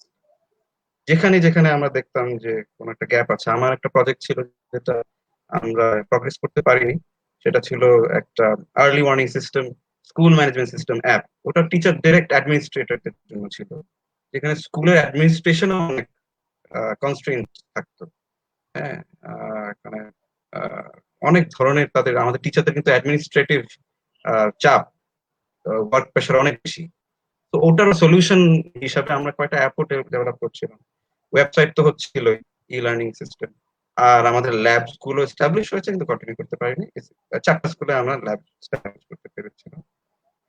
এরপর থেকে টিচিটেই ফোকাস, ফ্রি দা মাইন্ড টিচে। তারপর আমরা বি2বি কিছু প্রজেক্ট করেছি, ইউনেস্কোর প্রজেক্ট করেছি, ফ্রি দা মাইন্ড কনসাল্টিং পার্টনার ছিল, ইমপ্লিমেন্টেশন পার্টনার। আর আইসিটি মিনিস্ট্রির সাথে কাজ করেছি, বাংলা লিঙ্কের সাথে কাজ করেছি, এবং টিচ ফর বাংলাদেশের সাথে কাজ। তো মেইন আমার কথাটা হচ্ছে যে আমরা এতটাই প্যাশনেট হয়ে গিয়েছিলাম আমাদের পারপাস নিয়ে, ভিশন নিয়ে, এডুকেশন লিডার হিসেবে, যে আমরা আমাদের নিজস্ব প্রজেক্ট শুরু করে দিয়েছি বিয়ন্ড আওয়ার ফেলোশিপ, মানে ফেলো রেসপন্সিবিলিটি। যেটা আমাদের সুপারভাইজাররা আমাদের চেত যে রেজাল্টস কেমন, বাচ্চারা ক্লাসরুমে আসছে কিনা, ড্রপ আউট কমছে কিনা, অ্যাটেন্ডেন্স বাড়ছে কিনা, তাদের রেজাল্ট বাড়ছে কিনা, মাস্টারি লেভেল বাড়ছে কিনা। আমাদের প্যাশন ছিল যে না, শুধুমাত্র আমাদের সুপারভাইজারকে আমরা স্যাটিসফাই করবো না, শুধু বাচ্চাদের মাস্টারি লেভেল নিয়ে চিন্তা করবো না, আরো যেসব গ্যাপ আমরা আইডেন্টিফাই করতে পেরেছি ওগুলোর সলিউশন। তো আমি কিন্তু ফ্রি দা মাইন্ড এর কাজ 2017 থেকে করতাম, যখন আমি আমার যখন আমি সময় পেতাম, সাইড করতাম, এবং এটা use to add into my own job responsibility. It used to create value for that part of the job as well. So we were passionate about our students. We all were. Sudipta maybe করেছে, সাইমাও করেছে এই ধরনের কাজ। সুদীপ্তর সাথে কথা হয়েছিল, ওনার head টিচারের সাথে আমার মনে আছে, উনি ভেরি নাইস লেডি, তার সাথেও আমরা কথাবার্তা চলছিল। তো সুদীপ্ত কিন্তু ট্রাই করেছে, সুদীপ্ত তার মতো করে ফ্যাসিলিটেট করার চেষ্টা করেছে স্টুডেন্টকে, জায়মা চেষ্টা করেছে, কিন্তু অর্গানাইজেশন লেভেলে চিন্তা করেনি, স্টার্ট আপ নিয়ে চিন্তা করেনি, কিন্তু করেছে কিন্তু ওই একই রকমই কাজ। আমরা সবসময় আমাদের জবের বাইরে চিন্তা করতাম, বিয়ন্ড আওয়ার এক্সপেক্টেড রেসপন্সিবিলিটি, আমাদের স্টুডেন্টদের নিয়ে চিন্তা করতাম, এটা নিয়ে সময় ব্যয় করতাম এবং যতটুকু সম্ভব আমরা ফ্যাসিলিটেট করতাম। এটা হচ্ছে beauty of Teach For Bangladesh fellowship. জি ভাইয়া, থ্যাংক ইউ ভাইয়া এরকম একটা ইনসাইট আমাদেরকে টিচারের ব্যাপারে দেওয়ার জন্য। জায়ম আপু যেরকম আগে আসলে বলছিলেন যে মানে ডেভেলপমেন্ট সেক্টরে you have two different path to choose, একটা হচ্ছে সোশ্যাল এন্টারপ্রেনারশিপ আর একটা হচ্ছে proper development. So probably you take the path of being a social entrepreneur, which is again সোসাইটিকে আরো বড় আকারে ইনশাআল্লাহ হেল্প করেছেন। And you have people around you like Zaima আপু যারা আপনার প্রজেক্ট ম্যানেজার হিসেবে ছিলেন, সুদীপ্ত ভাইয়ের কথা আপনি বলছিলেন যিনি হচ্ছে আপনার ওয়েল উইশার ছিলেন। So it's a nice journey. But আমার হচ্ছে জায়মা আপুর কাছে একটা খুবই personal question, I would say যেটা আমার খুবই পার্সোনাল কোয়েশ্চেন। আমি যখন আপু বলছিলেন আগে যে আপু before joining teach For Bangladesh আপু হচ্ছেন ডেইলি স্টারে কাজ করছিলেন। Also I saw in her profile যে উনি হচ্ছে অ্যাসোসিয়েট স্ট্র্যাটেজিক প্ল্যানার ছিলেন টিবিডব্লিউএ বেঞ্চমার্কের। তো এজেন্সি জব দেন একটা নিউজ পোর্টাল বা নিউজ পেপারের জব, সেটা থেকে যখন আপনি সুইচ করলেন আপু ডেভেলপমেন্টে, তখনকার সময়টা আসলে আপনার জন্য কত হার্ড ছিল, আর ওই সময়টা আর এই সময়টা আসলে কতটা ডিফারেন্ট? একদম শুরুতে যদি যাই, সবার কিন্তু ইউনিভার্সিটির টাইমটাতে সবাই কিন্তু শুরু হওয়ার আগে এ লেভেলস বলো, এইচএসসি বলো, এগুলো শেষ করার পরে সবাইকে জিজ্ঞেস করা হয় কি হতে চায়। আমার খুব সিম্পল একটা উত্তর ছিল, আমি যেটা পড়বো ওইটা যাতে আমি কাজে লাগাতে পারি। আমি এত কষ্ট করে পড়বো, অ্যাসাইনমেন্ট জমা দিব, পরীক্ষা দিব, প্রেজেন্টেশন দিব, এত কিছু শেখার পরে যদি ওইটার প্রপার ইমপ্লিকেশন না থাকে, then it's not worth it. This is something I shared it with my father, and my father said, Mamoni, just medical আর ল পড়লে, মানে মেডিকেল আর লতে পড়লে তুমি ওই পড়াশোনা কাজে লাগাতে পারবে, এরপরে আর অন্য কোনো ডিপার্টমেন্ট নেই যে পড়াশোনা কাজে লাগাতে পারবে। সো আমার ওটা মাথায় থেকে যায় না, আই ডিসাইডেড যে না, আমি যা পড়ছি আমি তা নিয়ে আগাবো। সো আমি ইংলিশে পড়ি, আমি ইংলিশ ডিপার্টমেন্টে ছিলাম, আমার মেজর ছিল লিঙ্গুইস্টিক্স আর media cultural studies. So in the back of my mind I have this feeling যে হয় আমি মিডিয়া কালচারাল স্টাডিজ রিলেটেড কিছুতে যাব, না হলে আমি লিঙ্গুইস্টিক্স রিলেটেড কিছুতে যাব। Media cultural studies was more fun to me. I could connect myself with it more. Linguistics I still love, but মিডিয়াতে আমার মানে আমার ক্রিয়েটিভিটি দেখানোর উপায় ছিল। সো মিডিয়াতে দুইটা ওয়ে থাকে, একটা হচ্ছে মার্কেটিং এজেন্সি, নেক্সট হচ্ছে newspaper writing and journalism. So আমি তখন শুরুর দিকেই আমি ডিসাইডেড যে না, আমি জার্নালিস্ট হব, অথেন্টিসিটি মেনটেন করব, আমি ট্রুথ কেটার করব ওখানে। So eventually I got my internship করি ডেইলি স্টারে। ইন্টার্নশিপের পরে আই ডিসাইডেড যে আমি ইন্টার্নশিপ শেষ, এখন আমি আমার থিসিসটা রিপোর্ট সাবমিট করতে হয়, তারপরে আবার আরো কিছু দুইটা কোর্স বাকি ছিল, ওগুলো কমপ্লিট করতে হবে। সো আই ডিসাইডেড যে না, পড়াশোনাটা শেষ করি, তারপরে জবে যাব। তো তখন আমাকে একজন সামহাও কোথাও থেকে, আমি জাস্ট একটা খবর, আমাকে একজন বলে যে তুমি তো অনেক কথা বলো, হাউ অ্যাবাউট তুমি একটা মার্কেটিং এজেন্সিতে ঢুকো, একটু আইডিয়েশনের কাজ করো। তখন 1 মাস কাজ করার পরে I realise, wow, this is also my thing, but I wanted to go back to writing, I wanted to go back to journalism. তো কিন্তু তখন আবার আমার পড়াশোনা সব শেষ, কিন্তু আমার ইন্টার্নশিপ করার পরে ডিফেন্সটা দেওয়া বাকি ছিল। তখন আই ডিসাইডেড টু চুজ, আচ্ছা ঠিক আছে, জবটা ছেড়ে আগে পড়াটা শেষ করি। আমার মেইন গোলটাই একটা ছিল, I know myself very well, I know my weaknesses very well, I can juggle things, but I did. আমি ওই টাইমে এত অলস ছিলাম, এখনো কিছু কিছু আছে, কিন্তু আমার যে ওই মেন্টাল ইনার্শিয়াটা থাকে, ওটা যে এত বেশি ছিল যে আমি জানতাম যে আমি একটা ধরলে আরেকটা কমপ্লিট করতে পারবো না। So I force myself, I finish my studies, I got an offer from the Daily Star, join করলাম। তো আমার যে কারণে হয়ে যায় কি, ইভেন্চুয়ালি আমি ডেইলি স্টারে থাকি, ডেইলি স্টারে থাকা অবস্থায় টিচ ফর বাংলাদেশ ঢুকি। ওখানে তখন আমাদের একটা পিজিডি করতে হয়, পোস্ট গ্রাজুয়েট ডিপ্লোমা এডুকেশন ডেভেলপমেন্টের উপরে, ওটাকে মাস্টার্সে কনভার্ট করলাম। করার পরে এখন আমি রিয়েলাইজ করলাম যে তখন it was the best part is, তখন ওই মোমেন্টে তাহমিদ আমাকে বললো যে টিচিটের কাজ করবো না, একটেকের কাজ করবো না। তো আমি যখন চিন্তা করি যে আমার একটাই গোল ছিল, আমি যা পড়বো তা আমি কাজে লাগাবো। আমি মিডিয়াতে পড়েছি, আমি মিডিয়াতে থাকতে চাই, Teach it offers me that. Teach it না হলেও এডুকেশন টেকনোলজি যে সেক্টরটা, এডটেক যেটা, এই সেক্টরটা আমাকে ওইটা অফার করছে। আমি এডুকেশনে মাস্টার্স করছি, আমাকে এটাও অফার করছে। I can do something here. আমি কমপ্লিটলি আমার মেজর, আমার পড়াশোনা আমি যা কষ্ট করে পড়ছি, যেটার জন্য, যেই গ্রেডের জন্য আমি মিসদের পিছনে দৌড়াইছি, ওই ওই কোর্স গুলোরই আমি এখন কাজে লাগাতে পারি। এই ছিল আমার গোল। যে কারণে আমি জানি যে আমি অনেক ঘোরাফেরা করতে হয়, আমার এখানে ওখানে চাকরি সুইচ করতে হয়, but I was working and I have learned so much. I have met so many people. I got to understand so many mindset, কে কোন সেক্টরের মানুষ কিভাবে আমার সাথে কমিউনিকেট করবে বা কি ধরনের মাইন্ডসেট আছে, আমি ওটা মোটামুটি আমি বুঝেছি। তো আমার এই হলো চেঞ্জের কারণটা, এই হচ্ছে আমার মানে আমার আমার হচ্ছে নদীর মতো এঁকে বেঁকে যায়। তো আমি এখন এর থেকেই আছি, টিচিতে শেষ করতে পারিনি, টিচিতে যেটা ধরেছিলাম ওটা শেষ করতে পারিনি। তো এখন বিওয়াইএলসি তে, বিওয়াইএলসি এক্স এ আছি। That is again an online platform, online learning platform. ওখান থেকে ডিফারেন্ট প্রোগ্রাম ডিজাইন করার সুযোগ পাচ্ছি, ডিফারেন্ট কোর্স ডিজাইন করার সুযোগ পাচ্ছি, আমি আমার টিজি বুঝতে পারছি, কার জন্য কি লাগবে ওসব নিয়ে কাজ করতে পারছি। মানে আমি কমপ্লিটলি আমি যা পড়েছি আমি তা নিয়ে এখন কাজ করছি। এই এন্ড আই ডোন্ট থিঙ্ক, আমি জানি আমাকে অনেকেই বলে you can do better than this and la la la la লা অনেক কিছুই, বাট আই ডোন্ট থিঙ্ক আমার আমার সোল এর থেকে বেটার কিছু চাইলেও হয়তো এই অপরচুনিটি, এই ধরনের অপরচুনিটি গুলো মিস করবে না। I I have loved it so far, I have loved it. Thank you আপু, আপনি আসলে পুরো জিনিসটাকে এত সুন্দরভাবে ব্রিফ করেছেন। এবং there is actually no difference because আপনি আসলে জীবনে যখন শিক্ষার্থী ছিলেন, ইউনিভার্সিটি স্টুডেন্ট, তখন আপনি আসলে যা শিখেছেন সেটাই আসলে আপনি ডিফারেন্ট জায়গাতে আসলে ইমপ্লিমেন্ট করছেন। এই জিনিসগুলো আপনি খুব সুন্দর করে বলেছেন। একটু যদি সুদীপ্ত ভাইয়ের কাছে আসি, সুদীপ্ত ভাইয়ের কাছে একটা কোয়েশ্চেন হচ্ছে, প্রথম থেকে আমরা যখন এই ডেভেলপমেন্ট নিয়ে কথা বলছিলাম তখনই বারবার বলছিলাম যে ভাইয়া দেয়ার আর সো মেনি প্রবলেমস। আপনারাও বলছিলেন রেফিউজি প্রবলেম বাংলাদেশে এন্ড আদার আরো অনেক ধরনের প্রবলেম আসলে হচ্ছে। অলসো আমাদের কারেন্ট যে প্যান্ডেমিক চলছে সেটার কারণে we are facing so many problem as a whole society.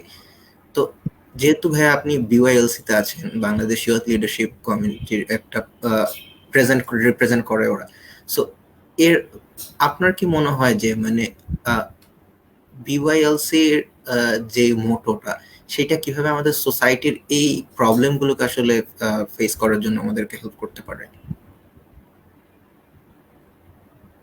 ওকে,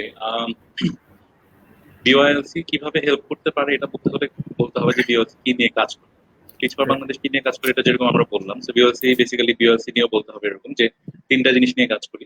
একটা হচ্ছে ভ্যালিউস, একটা হচ্ছে স্কিলস, আর একটা হচ্ছে আমাদের আমাদের কি বলবো মানে এন্টারপ্রেনারশিপ বা যে জিনিসটাকে বলি আর কি, উদ্যোক্তা তৈরির যে ব্যাপারটা, অর্থাৎ আমরা কিভাবে মানুষকে জব মার্কেটে কিভাবে প্লেস করতে পারি ওই জায়গাটাতে আমরা ফোকাস। সেই তিনটা জিনিসে যেহেতু আমরা ফোকাস করছি, এর মধ্যে আমি যে তিনটাতে আছি এটা মেইনলি কাজ করছি হচ্ছে লিডারশিপ এবং ভ্যালুজ এর জায়গাটা নিয়ে। তিনটা জায়গা থেকে যেহেতু আমরা কাজ করার চেষ্টা করছি, তো কথা আমি যদি একটা মানুষ চিন্তা করি, মনে করি যে একটা ক্যারেক্টার আছে, সে হচ্ছে এক্স, কথার কথা। এখন এই এক্স মানুষটা একটা মানুষ হিসেবে বেড়ে উঠলো, এখন তার চিন্তা করলো যে সে তার কিছু মানে তার একটা জব মার্কেটে ঢুকতে হবে, কথা সে একটা লেভেলে গিয়ে পৌঁছানো, রাইট? কিন্তু জব মার্কেটে ঢোকানোর জন্য তার যে স্কিলস গুলো দরকার সেই স্কিলস গুলো তার কাছে নাই। এখন তার স্কিলস গুলো লাগবে, সে স্কিলস গুলো নিল, স্কিলস গুলো নিয়ে সে জব মার্কেটে গেল এবং জব করতে থাকলো। বাট এট দ্য মানে কিছুদিন পরে দেখা গেল সে আসলে ওই টিমে খুব একটা ভালোভাবে ফাংশন করতে পারলো না, কারণ তার মধ্যে সেই টিম ফাংশনালিটি যে মূল্যবোধ গুলো থাকা দরকার, মানবিক যে ক্যারেক্টার মানে ক্যারেক্টারিস্টিক্স গুলো থাকা উচিত, সেই জিনিসগুলো নাই। আলটিমেটলি সে জবটা দেওয়ার ঠিক না এবং সে বের হয়ে গেল। এখন আমি জাস্ট একটা সিম্পল একটা এক্সাম্পল দিলাম বা সিম্পল একটা কথা বললাম। তো একটা মানুষের আসলে বেড়ে উঠে এই জায়গাটাতে রিচ করার জন্য এই তিনটা জিনিসেরই খুব প্রয়োজন আছে। আমরা মানুষ হিসেবে বেঁচে থাকতে মূল্যবোধ লাগবে। শুধু মূল্যবোধ দিয়ে আমার কাজ হবে না, আমাকে আমার পেটে ভাত দিতে হবে এবং পেটে ভাত দেওয়ার জন্য আমার চাকরি করতে হবে, চাকরি করার জন্য আমার স্কিল লাগবে। স্ট্রেট ফরওয়ার্ড কথা। এবং তিনটা জায়গায় DYSC is trying to help this মানে the youth of the country. So definitely যে যে প্রবলেম গুলোর কথা আমরা বলছি বা এই প্যান্ডেমিক বলি বা তার আগের কথা বলি, মানে আমাদের দেশে তো আসলে প্রবলেমের অভাব নেই, অনেক জায়গায় অনেক রকমের প্রবলেম। যে কোনো প্রবলেমের ক্ষেত্রেই আমাদের এই জিনিসগুলো খুব বেশি ইম্পর্টেন্ট। প্রথমে আমাদেরকে শিখতে হবে মূল্যবোধ, তারপরে আমাদের স্কিল বাড়াতে হবে এবং তারপরে আমি চিন্তা করবো যে এই দুইটা জিনিসকে কাজে লাগিয়ে আমি আসলে কোন দিকে যেতে চাই সেই রাস্তাটা তৈরি করবো। তো ডেফিনেটলি বিওএলসি আমাদের যে বিভিন্ন প্রোগ্রামস গুলো আমরা রান করি, আমাদের সিগনেচার প্রোগ্রাম থেকে শুরু করে BDLT, building bridges to leadership training, যেখানে আমরা তিনটা মাধ্যম থেকে বাংলা, ইংলিশ এবং মাদ্রাসা এই তিনটা মিডিয়াম থেকে আমরা মানুষদেরকে নিয়ে আসি, স্টুডেন্টদেরকে নিয়ে আসি এবং তাদেরকে লিডারশিপ ট্রেনিংটা দিই। তারপরে আমরা চলে যাই হচ্ছে বিভিন্ন ধরনের মানে আপার লেভেলে যে স্টুডেন্টরা আছে থার্ড ইয়ার, ফোর্থ ইয়ার এবং যারা হচ্ছে মাস্টার্স করছে, এখন রিসেন্ট মাস্টার্স করছে, তাদেরকে নিয়ে আমরা করি হচ্ছে art and practice of leadership, যেটা এপিএল এবং যেটার সিলেবাসটা একদমই হার্ভার্ড ইউনিভার্সিটির যে এক্সিকিউটিভ লিডারশিপ এডুকেশন আছে সেটার আদলে তৈরি করা। এবং এরই মতন করে আরো বিভিন্ন রকমের প্রোগ্রাম আমাদের আছে।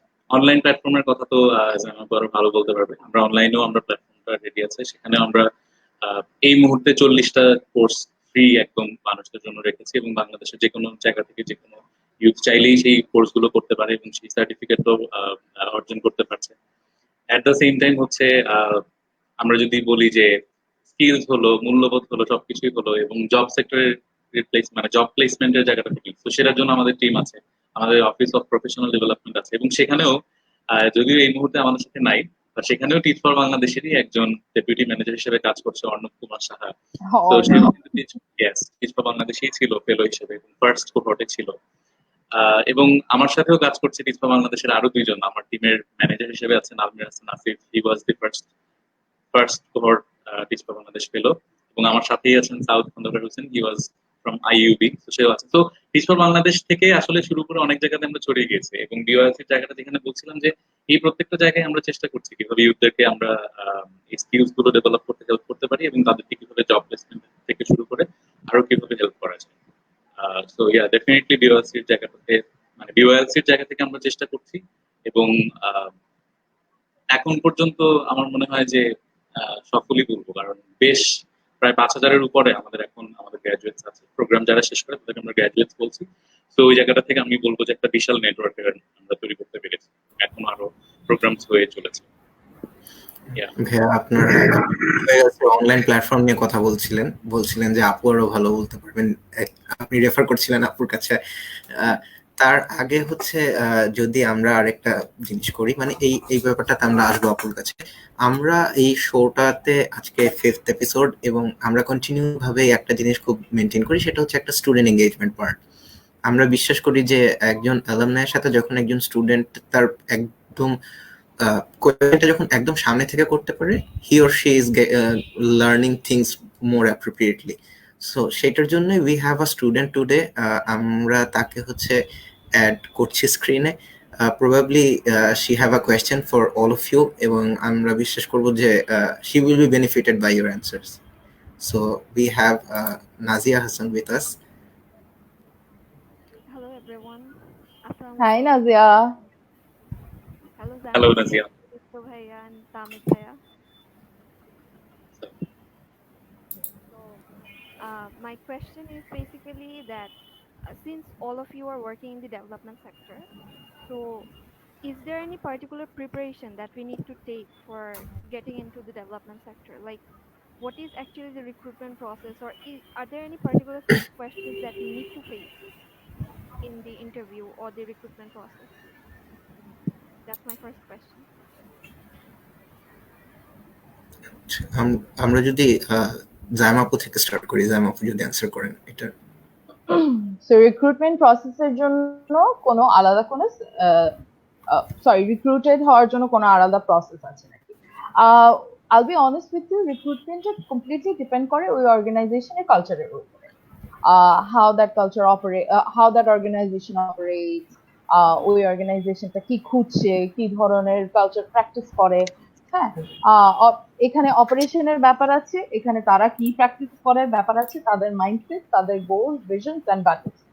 সো আমি যদি ওভাবে হিসাব করতে চাই, দেন আমি ডেভেলপমেন্ট সেক্টরে, আমি টু বি অনেস্ট, আমার খুব সিলেক্টিভ, সব একই জায়গায় অনেক রকমের মানুষদেরকে হায়ার করা হবে। কাউকে কমিউনিকেশনের জন্য হায়ার করা হবে, কাউকে হয়তো ইয়ের জন্য হায়ার করা হবে, অপারেশনস এর জন্য হায়ার করা হবে, অথবা প্রজেক্ট ম্যানেজার হিসেবে হায়ার করা হবে, as N U will lead a project, অথবা ওই প্রজেক্টের অ্যাসিস্ট করার জন্য। সো আবার রিসার্চের জন্য আরেকটা ইম্পর্টেন্ট পার্ট হচ্ছে রিসার্চ অ্যান্ড এভালুয়েশন, যারা আউটকাম গুলো নিয়ে কাজ করবে, আবার ডোনারের সাথে কাজ করবে। সো এখানে অনেক কিছু আছে। So it completely depends on how what the JD says, job description ওখানে যেটা বলে আর job requirement যেটা বলে। আপনাকে যদি আপনি যে কোনো জায়গা, আপনি বিডি জবস বলেন অথবা ফেসবুকে কোনো জব পোর্টাল বলেন, কোনো গ্রুপ বলেন অর এনিথিং, ওখানে যে জব ডেসক্রিপশনটা দিবে ওটা ভালো করে পড়তে হবে। পড়ে ওই অনুযায়ী আপনি যদি মনে করেন এই স্কিলগুলো আপনার আছে, বা আমি যদি মনে করি আমি এই স্কিলগুলো আমার আছে, অথবা এই স্কিলগুলো কিছু কিছু আমার আইডিয়া আছে এবং আমি ওই স্কিলগুলো নিয়ে কাজ করলে আমি আরো ভালো করব, then you apply there. But apply করার আগে, আপনার সিভি ড্রপ করার আগে, you have to keep in mind যে ওই জব ডেসক্রিপশন অনুযায়ী আপনার সিভিটা চেঞ্জ করতে হবে। আমরা সবচেয়ে বেশি ভুল যেটা করি, আমরা একই সিভি সব জায়গায় পাঠিয়ে দিই, আসলে এটা উচিত না। মেইন কাজ, মেইন আইডিয়া, মেইন ট্রিকটা হচ্ছে you have to tweak your CV. You have to bring a little change according to the job description and the experiences they are looking for.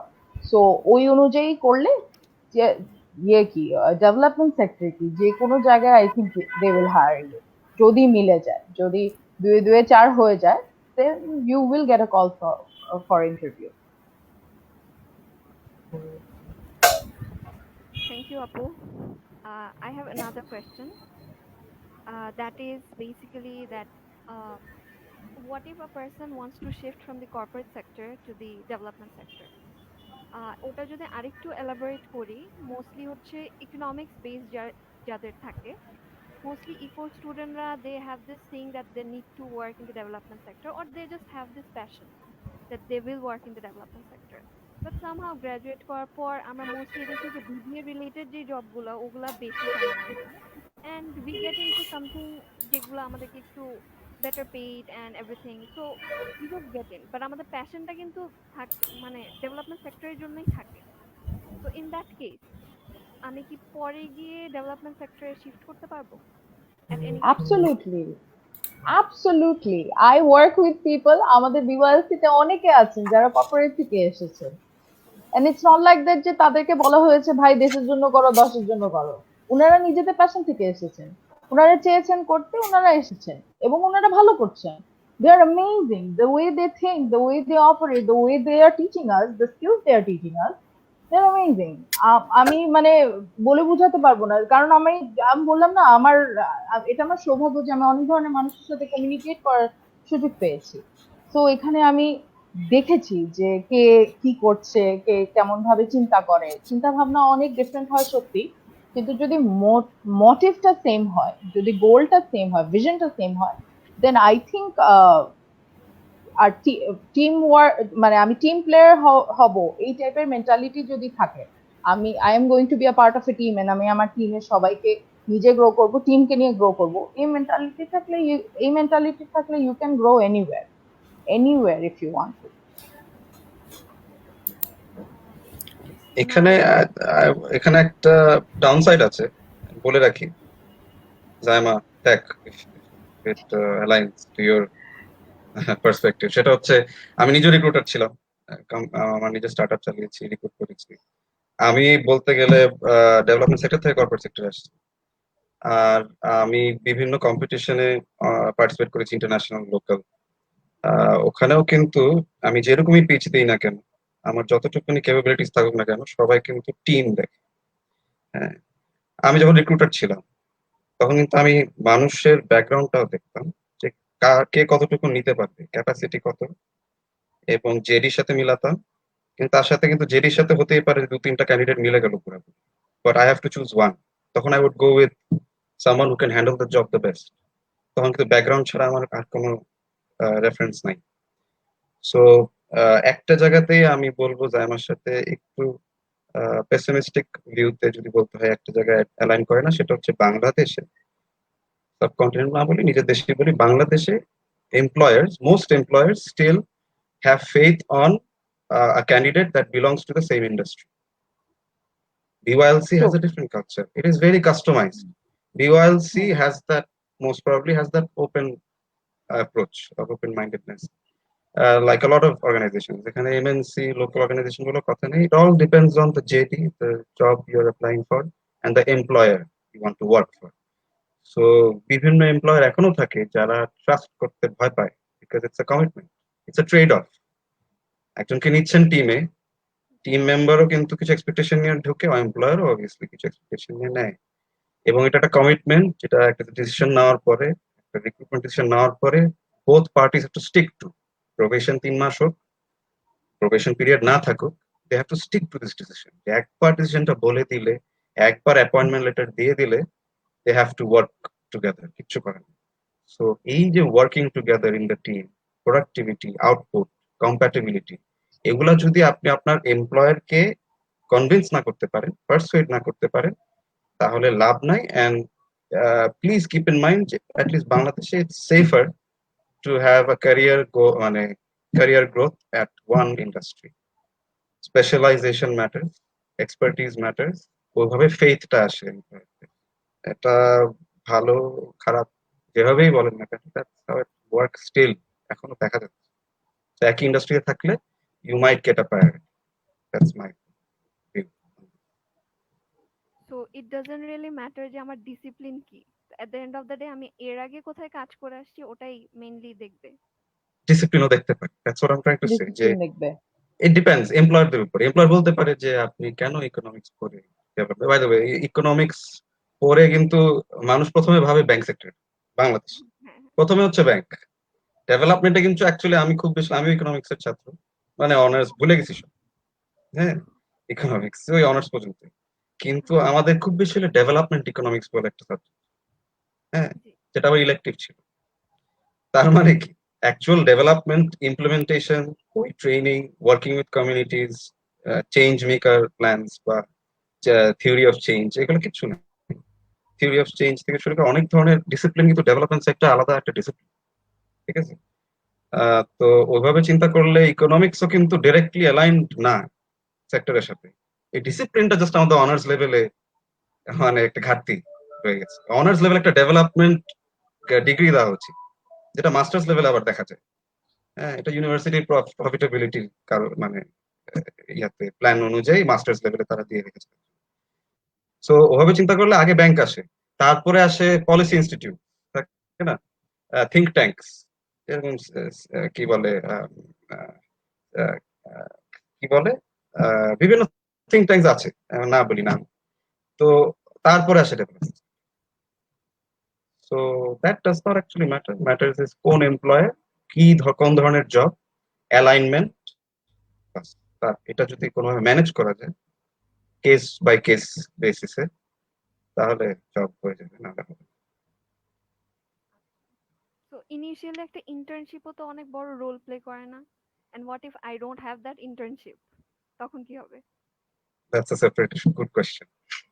Good question for the reason যে আমার গ্রাজুয়েশনটা পড়ে গেল হচ্ছে প্যান্ডেমিকের মধ্যে, and I had to join somewhere যেখানে that is মানে totally out of my discipline. So that is the problem right now. But I do want to join the development sector. তখন হচ্ছে পারসুয়েসিভনেসটা আসে, যে skills, hard skill, soft skill, এটাও এখনো debatable, এখনো এটা ডেফিনিশন বদলাচ্ছে। ভাই সফট স্কিলও তো hard skill, important skill, hard soft নিয়ে ডিস্টিংগুইশ করার কি দরকার? কিন্তু তখন সফট স্কিলসটাকে হার্ড স্কিল হিসেবে প্রেজেন্ট করতে হবে, যে না, I totally align with your job description, আমার ম্যানেজারিয়াল স্কিলস আছে, আমার কমিউনিকেশন স্কিলস আছে, আমার ক্লায়েন্ট সার্ভিসিং স্কিলস আছে, আমার টাইম ম্যানেজমেন্ট আছে, লিডারশিপ স্কিলস আছে, আমি এই টুলস পারি, আবার টুলস আছে, আমি এই জিনিস নিয়ে আমার স্ট্রাকচারাল আইডিয়া আছে। তখন ওগুলো আপনাকে দেখাতে হবে। ইন্টার্নশিপে কিন্তু আমি এগুলো প্র্যাকটিস করেছি, which are transferable to your job. তখন your challenge would be this, যদি আপনার এমপ্লয়ার সাথে সাথে মেনেও নিতে পারে, আই ডোন্ট কেয়ার আপনি কোন সেক্টর থেকে ইন্টার্নশিপ করে আসছেন, আপনি জাস্ট বলেন আপনি are you the best fit for the job. কিন্তু যদি এমপ্লয়ার ওই ইন্ডাস্ট্রি নিয়ে চিন্তিত থাকে, তখন that's what you have to do, convince the employer যে না, these are transferable skill, these are the skills you want, আমি অলরেডি এটা প্র্যাকটিস করে আসছি আমার ইন্টার্নশিপে, what more do you need, it's all the same. যেরকম আমি বলছিলাম মোটামুটি শুধু অ্যাগ্রি করেছে, সেটা হচ্ছে ডেভেলপমেন্ট সেক্টর হোক কর্পোরেট সেক্টর হোক, প্রসেস কিন্তু ইন দ্য মানে বার্ডস আই ভিউতে একই, beneficiary, customer, trying to create value, provide value, তাই না? তো ওভাবে কনভিন্স করতে হবে সুদীপ্ত বা জাইমার পার্সপেক্টিভ থাকলে। আচ্ছা, প্রশ্নটা কি ছিল, ইন্টার্নশিপ না থাকলে কি হবে সেটা, নাকি থাকলে কি হবে? না না, আমার Different, কোয়েশ্চেন ছিল যে আমার ইন্টার্নশিপ নাই, আমি ডিরেক্টলি জবে ঢুকে গেছি। সো বেসিক্যালি আমার ডেভেলপমেন্ট সেক্টর সরি, আমি কথাটা শুনতে পাচ্ছি না ক্লিয়ারলি। ও ইন্টার্নশিপ নাই, ও ডিরেক্টলি জবে ঢুকে গেছে। আচ্ছা আচ্ছা, ওকে ওকে। ইন দ্যাট কেস মানে কি হবে সেটা? হুম।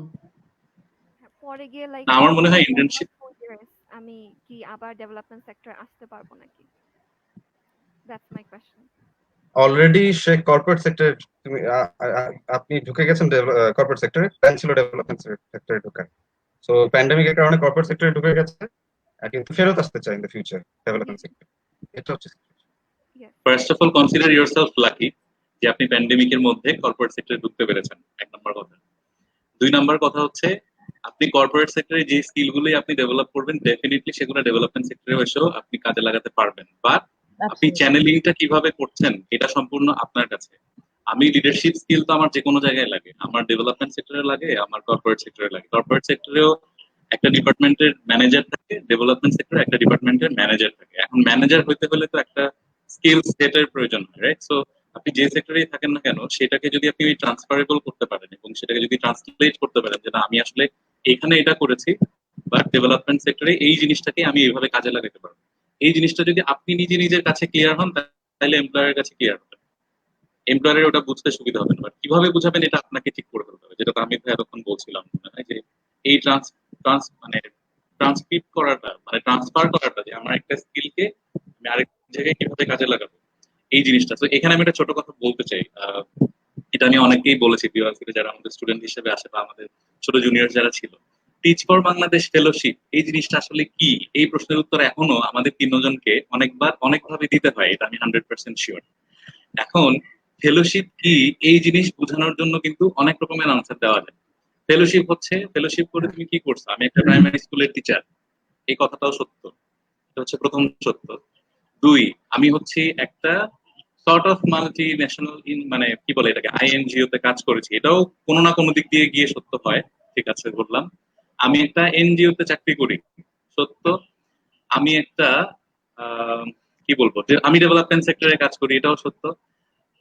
তো আমি জাস্ট বলতে চাচ্ছি কমিউনিটি নিয়ে কাজ হয়।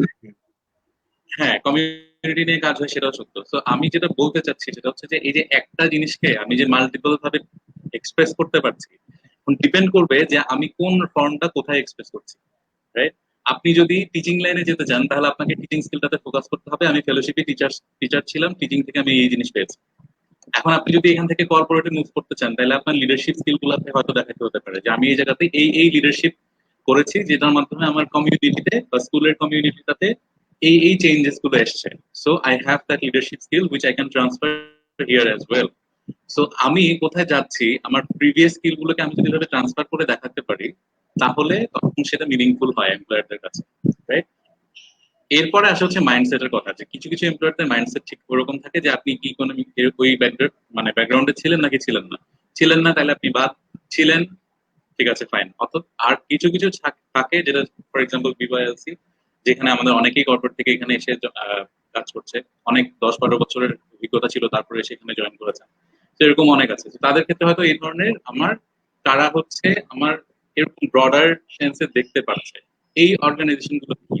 তো আপনাকে তো স্টাডিও করতে হবে, আপনাকে অর্গানাইজেশন গুলো নিয়েও স্টাডি করতে হবে। Go to the LinkedIn profiles of those organizations, study করেন, দেখেন, দেখে বুঝেন যে আসলে কোন অর্গানাইজেশন গুলোর পার্সপেক্টিভ গুলো কেমন, ওইখানে আমাদের ব্র্যাকের মানুষজন আছে কিনা, আগে সেটা খুঁজে বের করেন, ঠিক আছে? সো ওই খুঁজে বের করে ওই মানুষের সাথে একটু খাতির করেন, একটু দরকার হলে কাচ্চি টাচ্চি খাওয়ান, খাওয়ায় তারপরে হচ্ছে তাদের সাথে কথাবার্তা বলে, হ্যাঁ তাদের সাথে কথাবার্তা বলেন যে ভাই আপনার অর্গানাইজেশনটা কি, হ্যাঁ আমি যে সেমি যোগ করছি কাচ্চি খাওয়াইতে হবে। তো এইভাবে আমি নেটওয়ার্কিংটা কাজে লাগাইতে পারি কিনা, দ্যাটস মানে that is wire comes networking, right? এই যে আপনারা এই যে সুন্দর একটা ব্যবস্থা করেছেন, এই যে নেক্সট ডোর লিডার্স, এইখানেই তো এই যে জিনিসগুলোর চ্যানেলটা হচ্ছে, তো এর মাধ্যমেই আপনাদেরকে ওগুলো বুঝে নিতে হবে, তারপরে ওগুলো কাজে লাগাতে হবে। Because employers want to save time. Yeah. হ্যাঁ তাদের কিন্তু প্রজেক্ট ডেডলাইনস আছে, তো তার জন্যই এটা এখন নেপোটিজম নাকি ইন্টারনাল রিক্রুটমেন্টের মানুষের কমপ্লেইন থাকতে পারে, বাট নেটওয়ার্কিং এখন এটাকে ফর্মাল ল্যাঙ্গুয়েজে নিয়ে আসছে, এটাকে একটা হ্যাঁ স্কিলস বানানো নেটওয়ার্কিং। হয়েছে, এখন কালচারে নেটওয়ার্কিং ইজ দ্য, এখন ওরকম ক্রিটিসিজমও নাই। So ultimately employers use this opportunity to save time. যাকে অলরেডি জানি যে অ্যালাইন্ড, তাকে আমি কেন নিব না, আসো অ্যাপ্লাই করো, নিন, যদি সব মিলে যায় নিন। So networking help. Thank you a lot, Apu and Bhaiya, everyone. Okay, I'll take leave now then. Thank thank you you for Nazia. Coming, very useful questions. Thank you Nazia for being with us. আমরা কথা বলছিলাম আপু lastly হচ্ছে সুদীপ্ত ভাইয়ের সাথে বিওয়াইএলসি নিয়ে। ভাইয়া একটা অনলাইন প্ল্যাটফর্মের কথা বলছিলেন বিওয়াইএলসি, উইচ ইজ বিওয়াইএলসি এক্স, যেখানে there are few free courses for student to grow their soft skills and other sets of skill. তো আপু আমরা যদি ওই ব্যাপারটা নিয়ে একটু জানতে চাই যে বিওয়াইএলসিএক্স কিভাবে আসলে ফাংশন করছে, বা কিভাবে কাদেরকে টার্গেট করেই আসলে এই কোর্সগুলো অফার করা হচ্ছে, এবং স্টুডেন্টরা আসলে কিভাবে বেনিফিটেড হচ্ছে, আপনারা কিভাবে দেখছেন জিনিসগুলোকে প্রপারলি?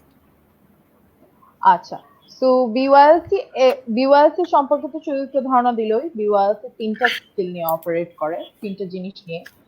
মূল্যবোধ, উইচ ইজ ভ্যালুস, তারপরে leadership and entrepreneurship and skills, sorry other soft skills. যেরকম স্কিলস বলতে আপনি এমপ্লয়াবিলিটি স্কিলস গুলোকে বোঝাচ্ছি আমরা এখানে। স্কিলস গুলো শুধু স্কিলস না, জাস্ট আপনার লাগবে এরকম না, আমরা ওগুলোকে 21st সেঞ্চুরি স্কিলস যেগুলো আমাদের রিকোয়ার্ড আছে ওগুলোর সাথে রিলেট করে যেই সব স্কিল আমরা বাই প্রোডাক্ট হিসেবে পাচ্ছি, যে ওই গোল রিচ করতে গিয়ে যেসব স্কিল আমরা বাই প্রোডাক্ট হিসেবে পাচ্ছি, ওই স্কিলগুলো উপর বেস করে আমরা কোর্স ডিজাইন করি।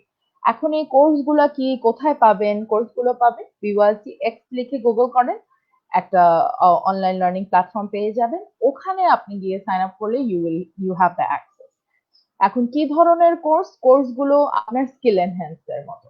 আপনি ইন্টারভিউ দিয়ে কিভাবে দিতে যাবেন, বা আপনার ইন্টারভিউ থেকে শুরু করে আপনার সিভি রাইটিং থেকে শুরু করে আমরা বিভিন্ন ধরনের স্কিল নিয়ে আমাদের টপিক আছে, কোর্স আছে।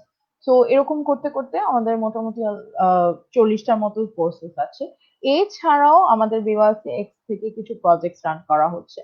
One of them is career x. Career x is basically একদম এই লাইফটা যে যারা দেখছে, ধরো চাকরি যেতে চায় বা চাকরিতে আছে, 2 ইয়ার্স হয়েছে চাকরি জীবনে আছে, বা fresh graduate, second last semester, what they can do is they can register for this particular course, not course, the program. তারপরে এখানে অ্যাসেসমেন্ট দিতে হবে। অ্যাসেসমেন্ট দেওয়ার পরে ওখান থেকে সিলেক্ট হবে যারা, বোঝা যাবে যে হ্যাঁ এদের উপরে বিওয়াইএলসি, এদের সাথে কাজ করা যাবে বা এদেরকে নিয়ে কাজ করা যাবে, ওদেরকে ট্রেনিং দিয়ে একটা ব্লেন্ডেড ট্রেনিং দেওয়া হয়।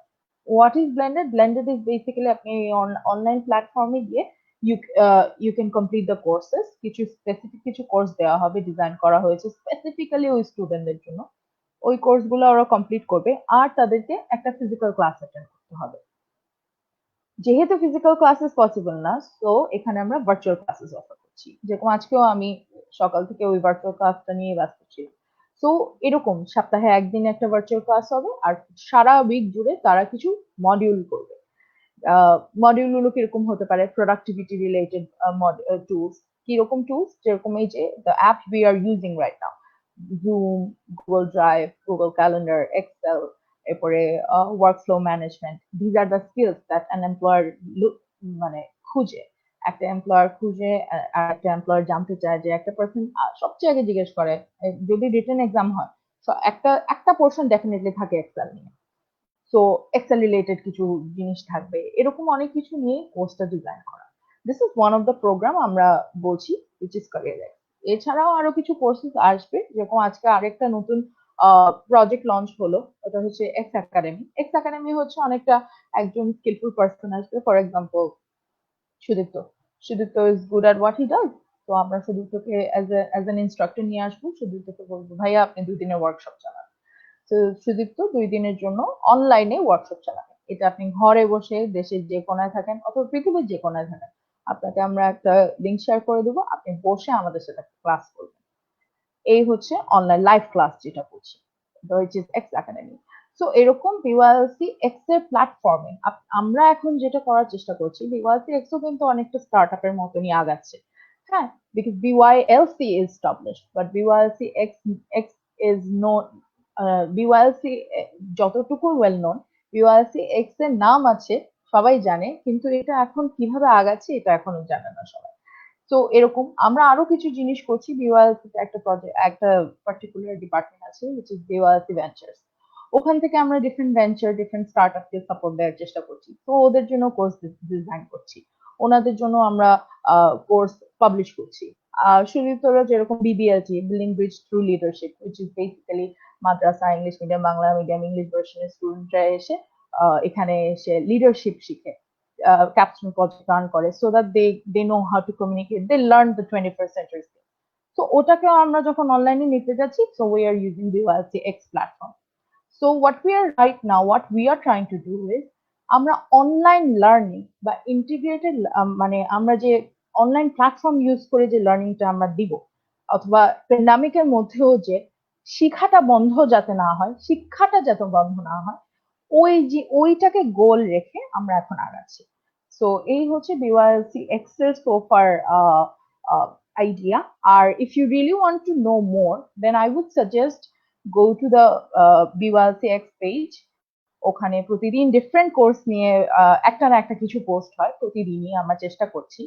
আর আরেকটা হচ্ছে BYLC X এর প্ল্যাটফর্মে গেলে you will get to see a lot of course, 40 courses কম না, বেশ বড় বড় কোর্স, খুবই ইন্টেন্স কোর্স। ইটস নট, এই কোর্স গুলো আমি নিজেও একটা দুটো করতে গিয়ে আমিও হিমশিম খেয়ে যাই, and I am like oh wow, এটাও ছিল। So you can try that. আমি নিজেও আমার নিজের স্কিল ডেভেলপমেন্টের জন্য একটা দুটো কোর্স করেছি, এক্সেল ফর বিগিনার্স আমি করেছি, ট্রাস্ট মি। আরো একটা কোর্স করা বাকি আছে। তো আমি আমার নিজের জন্য, আমি এই সেকশনে কাজ করছি, আমি এই প্ল্যাটফর্ম এনহ্যান্স করার জন্য কাজ করছি, আবার এই প্ল্যাটফর্মেরই কোর্স করছি। তো আমার জন্য ব্যাপারটা অনেকটা ওইরকম, নিজে ভাত রান্না করে নিজেও খাচ্ছি, মানুষদেরও খাওয়াচ্ছি। তো ইয়া, এই কারণেই মানে I think edtech is the next big thing. So আমি চাই সবাই অনলাইন লার্নিং এন্ড লার্নিং নিয়ে একটু বেশি সিরিয়াস হোক, কারণ ঘরে বসে নিজের মাথা নষ্ট করার থেকে বা একা একা থেকে নিজেকে কষ্ট দেওয়ার থেকে বা কোনো কিছু না করে, I think this is a good platform. Thank you আপু, আপনি আসলে অনেক এলাবোরেটলি আমাদেরকে জিনিসটা বোঝানোর চেষ্টা করেছেন। তো আমরা বেশ অনেক সময় ধরে একসাথে কথা বলছি, আপনাদের অনেক এক্সপিরিয়েন্স জানতে পারছি। যদি আসলে এখন একটা সময় তো শেষ করতেই হয়, সো আমরা যদি একটু র্যাপ করতে চাই একটা কোয়েশ্চেন দিয়ে, আপনাদের তিনজনকে যদি একটা কোয়েশ্চেন করতে চাই। টিচিট সম্পর্কে আমরা জানছিলাম, তখন তাহমিদ ভাইয়া বলছিলেন যে in entrepreneurship is a thing we can go if we don't have that skill set to join the development sector. So আমরা যদি এটাকে আসলে ভাবে ক্যাটাগরাইজ না করি সোশ্যাল এন্টারপ্রেনারশিপ বা এন্টারপ্রেনারশিপ, এই যে যেটাই করতেছি কমিউনিটির জন্য কাজ করতেছি, এইটা করতে গিয়ে আপনারা টিচিট করেছেন বা অন্য অনেক ফ্রেন্ডদেরকে হয়তো অনেক কিছু করতে দেখেছেন, নিজেরাও অনেক জায়গায় কাজ করেছেন, জাইমা আপু অনেক এজেন্সির কাজও করেছেন, সুদীপ্ত ভাইয়াও BYLC তে আছেন, তার আগেও অনেক জায়গায় কাজ করেছেন। আপনারা টিচ ফর বাংলাদেশে যখন ছিলেন তখনও আসলে you have a lot of experience, আপনারা নিজেরা করেছেন বা অন্য কাউকে দেখেছেন। তো এন্টারপ্রেনারশিপ কালচারটা বাংলাদেশে কিরকম, be it social entrepreneurship, be it proper business entrepreneurship, কি মনে হয় ভাই? আমি তিনজনের কাছ থেকে এই ব্যাপারে জানতে চাবো, যদি আমরা তাহমিদ ভাইকে দিয়ে স্টার্ট করি।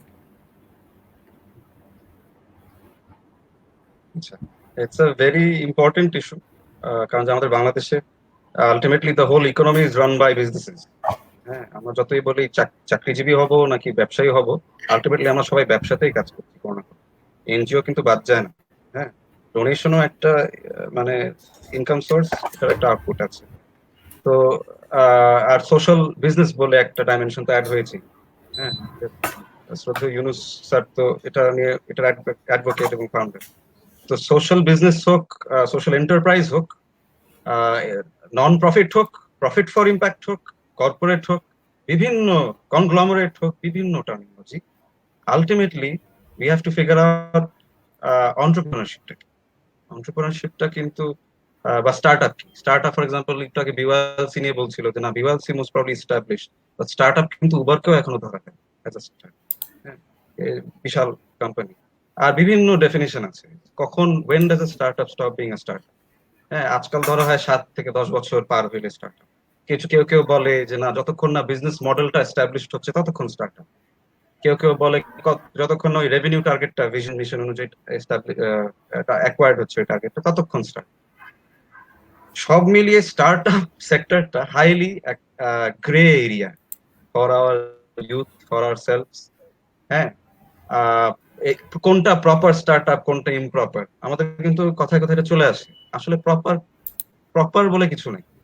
You create an entity that addresses a problem, provides a solution, and you have users on board or customers on board or clients on board, and you create value together. As simple as that. So in terms of social entrepreneurship, আমি as a social impact entrepreneur হিসেবে কাজ করার চেষ্টা করেছি। BYLCও বলবো এজাজ ভাই মানে has a বিশাল মানে has a huge and a very credible background, a high skilled and মানে highly revered person. এরকম অনেকে আছে for Bangladesh is a startup. So what they do is they come up with a plan and they look for people who want to get on board, share the same vision. They find a team, they develop a product or a service, and they fundraise. Fundraising অনেক ধরনের হয়। These are the basics. এখন যদি বলি youth opportunity for Bangladeshis, আপাতত আমি যতটুকু জানি এবং আই থিঙ্ক আমি মোটামুটি কভার করতে পারবো।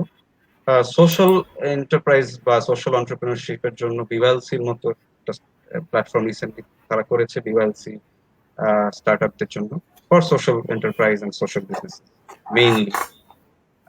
তারপর থাকে বিভিন্ন telco partner platform.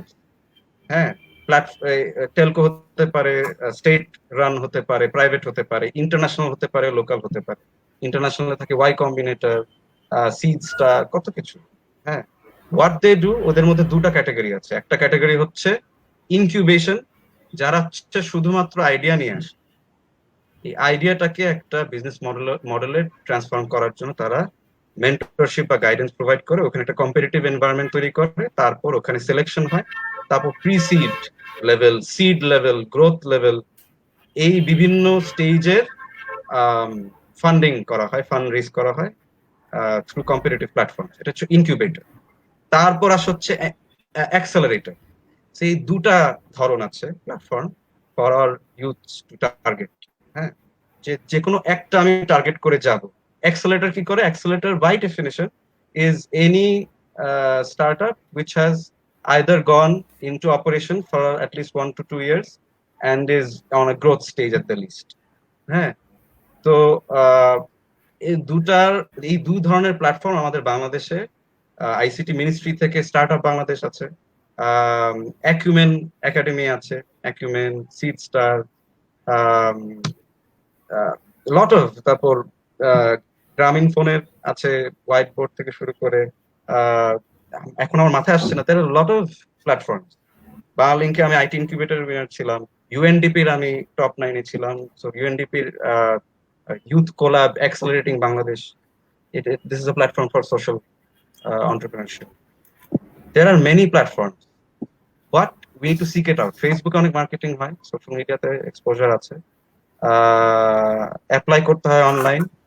Usually pitch stages থাকে, পিচ করে করে কম্পারেটিভলি আগাতে হয়, and that's how people seek out opportunities and compete and build their product, service or company. তার আগে সবসময় টিম দেখে, টিমটা খুবই ইম্পর্টেন্ট। অ্যান্ড যেটাই হোক না কেন, অনেক ডেফিনিশন নিয়ে কোনো গ্যারান্টি নাই। স্টার্টআপ কি, অপারেশন কি, বিজনেস কি, এন্টারপ্রেনারশিপ কি, সোশ্যাল এন্টারপ্রেনারশিপ কি, সোশ্যাল ইম্প্যাক্ট কি, profit for impact কি। Definitions don't matter. What matters is the plan, is your expertise, and how you solve the problem, approach the problem, and how you present yourself in the market. Will you be able to survive in the market? J marketing, non-profit hook, profit for impact hook, যেটাই হোক। You need to assure your funders, investors হতে পারে, partners, find the right partners, and you have to assure them যে না, এটা একটা sustainable plan, we will survive, and the reason why you should fund us and get on board as a partner or an investor. এবং ইনভেস্টমেন্টে দুটো থাকে, কিছু কিছু equity investment থাকে, কিছু কিছু debt investment থাকে, কিছু কিছু থাকে just grants। এবং এটাই হচ্ছে সুখবর যে যারা যারা নতুন কিছু শুরু করতে চায়, গ্র্যান্টস দিয়ে কিন্তু কম্পিট করে বিভিন্ন প্ল্যাটফর্মে গ্র্যান্টস অ্যাকোয়ার করে তাদের বিজনেসটাকে এস্টাবলিশ করতে পারে, মডেলটাকে এস্টাবলিশ করতে পারে, বা মিনিমাম ভায়াবল প্রোডাক্ট, যেটা মিনিমাম যে একটা প্রোডাক্টের একটা স্যাম্পল বা একটা রিসার্চ বা কিছু একটা যেটা কনভিন্স করবে ইনভেস্টরদেরকে যে না, this is my plan and this is a sample, this how it's gonna work, this is my user journey etcetera etcetera. ওটার জন্য যে টাকাটা দেওয়া হয় এটাকে গ্র্যান্ট আকারে দেওয়া হয়, যেটার কোনো বেসিক্যালি কোনো লায়াবিলিটি থাকে না, বা ওরকম মানে লায়াবিলিটি থাকে না। You are not liable to someone in a monetary basis. So this is এই প্ল্যাটফর্মগুলো we have to seek out and compete and learn, and it's a 24-hour job.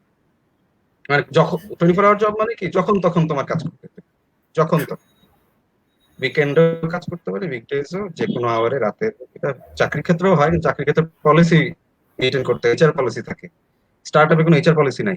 You are the one who's creating the HR policy, but no one cares because it's your business, your.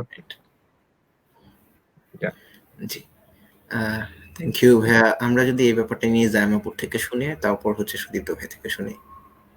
আমাকে যদি কোয়েশ্চেনটা আরেকবার একটু repeat করে, because আমি তাহমিদের question শুনে অনেকক্ষণ চিন্তা করতেছিলাম, তাহমিদের উত্তর শুনে। সরি আপু, বেসিক্যালি আপু হচ্ছে কোয়েশ্চেন যেটা ছিল যে এন্টারপ্রেনারশিপ নিয়ে আমরা আসলে কথা বলছিলাম যখন আমরা টিচিট নিয়ে কথা বলছিলাম। তো এন্টারপ্রেনারশিপটাকে আপনি কিভাবে দেখেন, the culture of entrepreneurship in Bangladesh, be it social entrepreneurship or normal profit oriented organizations people are setting up, so ওইটাকে আসলে আপনি কিভাবে দেখেন, মানে বাংলাদেশের টোটাল এন্টারপ্রেনারশিপ কালচারটাকে আর কি? I will be very honest.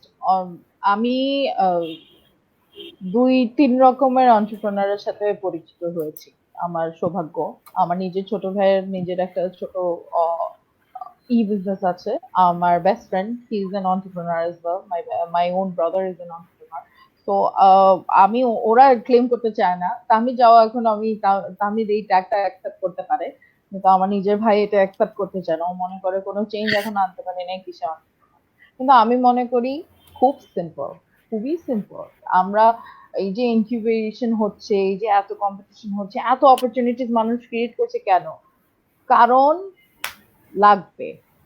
বারবার সবাই এই একটা হিন্টই দিচ্ছে, এটা প্রয়োজন। কেন প্রয়োজন? গ্রোথের জন্য প্রয়োজন। সো আমি যখন এটা হিসাব করি, আমি এন্টারপ্রেনারশিপ খুব সিম্পলি দেখি। If you really want to do something, and if you think you can do better than others, and if you think you can make changes, then go for it. But আবার ঝাঁপ দিলে হবে না, সাঁতার না জেনে পানিতে লাফ দিলে হবে না। If you think that you have passion, then surround yourself with those people যারা same passionটা শেয়ার করে, এবং same skill না হলেও ডিফারেন্ট স্কিল তাদের আছে। এখন আমার যদি একই স্কিল আর তাহমিদের যদি একই স্কিল, সুজিতের একই স্কিল হয়, দেন আমাদের কিন্তু গ্রোথটা এক জায়গাতে আটকে থাকবে, ডাইভার্স হবে না, ডাইনামিক হবে না ব্যাপারটা। সো অলওয়েজ মাথা এরকম ওপেন রাখতে হবে যে আমাকে আমার নিজের গণ্ডির বাইরে যেতে হবে, আমার গণ্ডির বাইরে মানুষের সাথে পরিচিত হতে হবে। Networking is very important. নেটওয়ার্কিংটা কেন ইম্পর্টেন্ট জানো? আমি এটা খুব ছোট করে বলবো, নেটওয়ার্কিংটা না একটা ট্রাস্ট থেকে আসে। আমি যদি বলি এই তোমার নেটওয়ার্কের এই মানুষ আছে, আমাকে দিতে পারবা, তোমার নেটওয়ার্কের মানুষটাকে আমি কেন খুঁজি? Because I have enough faith in you, I have enough faith in your choice, so I would like you to refer me someone.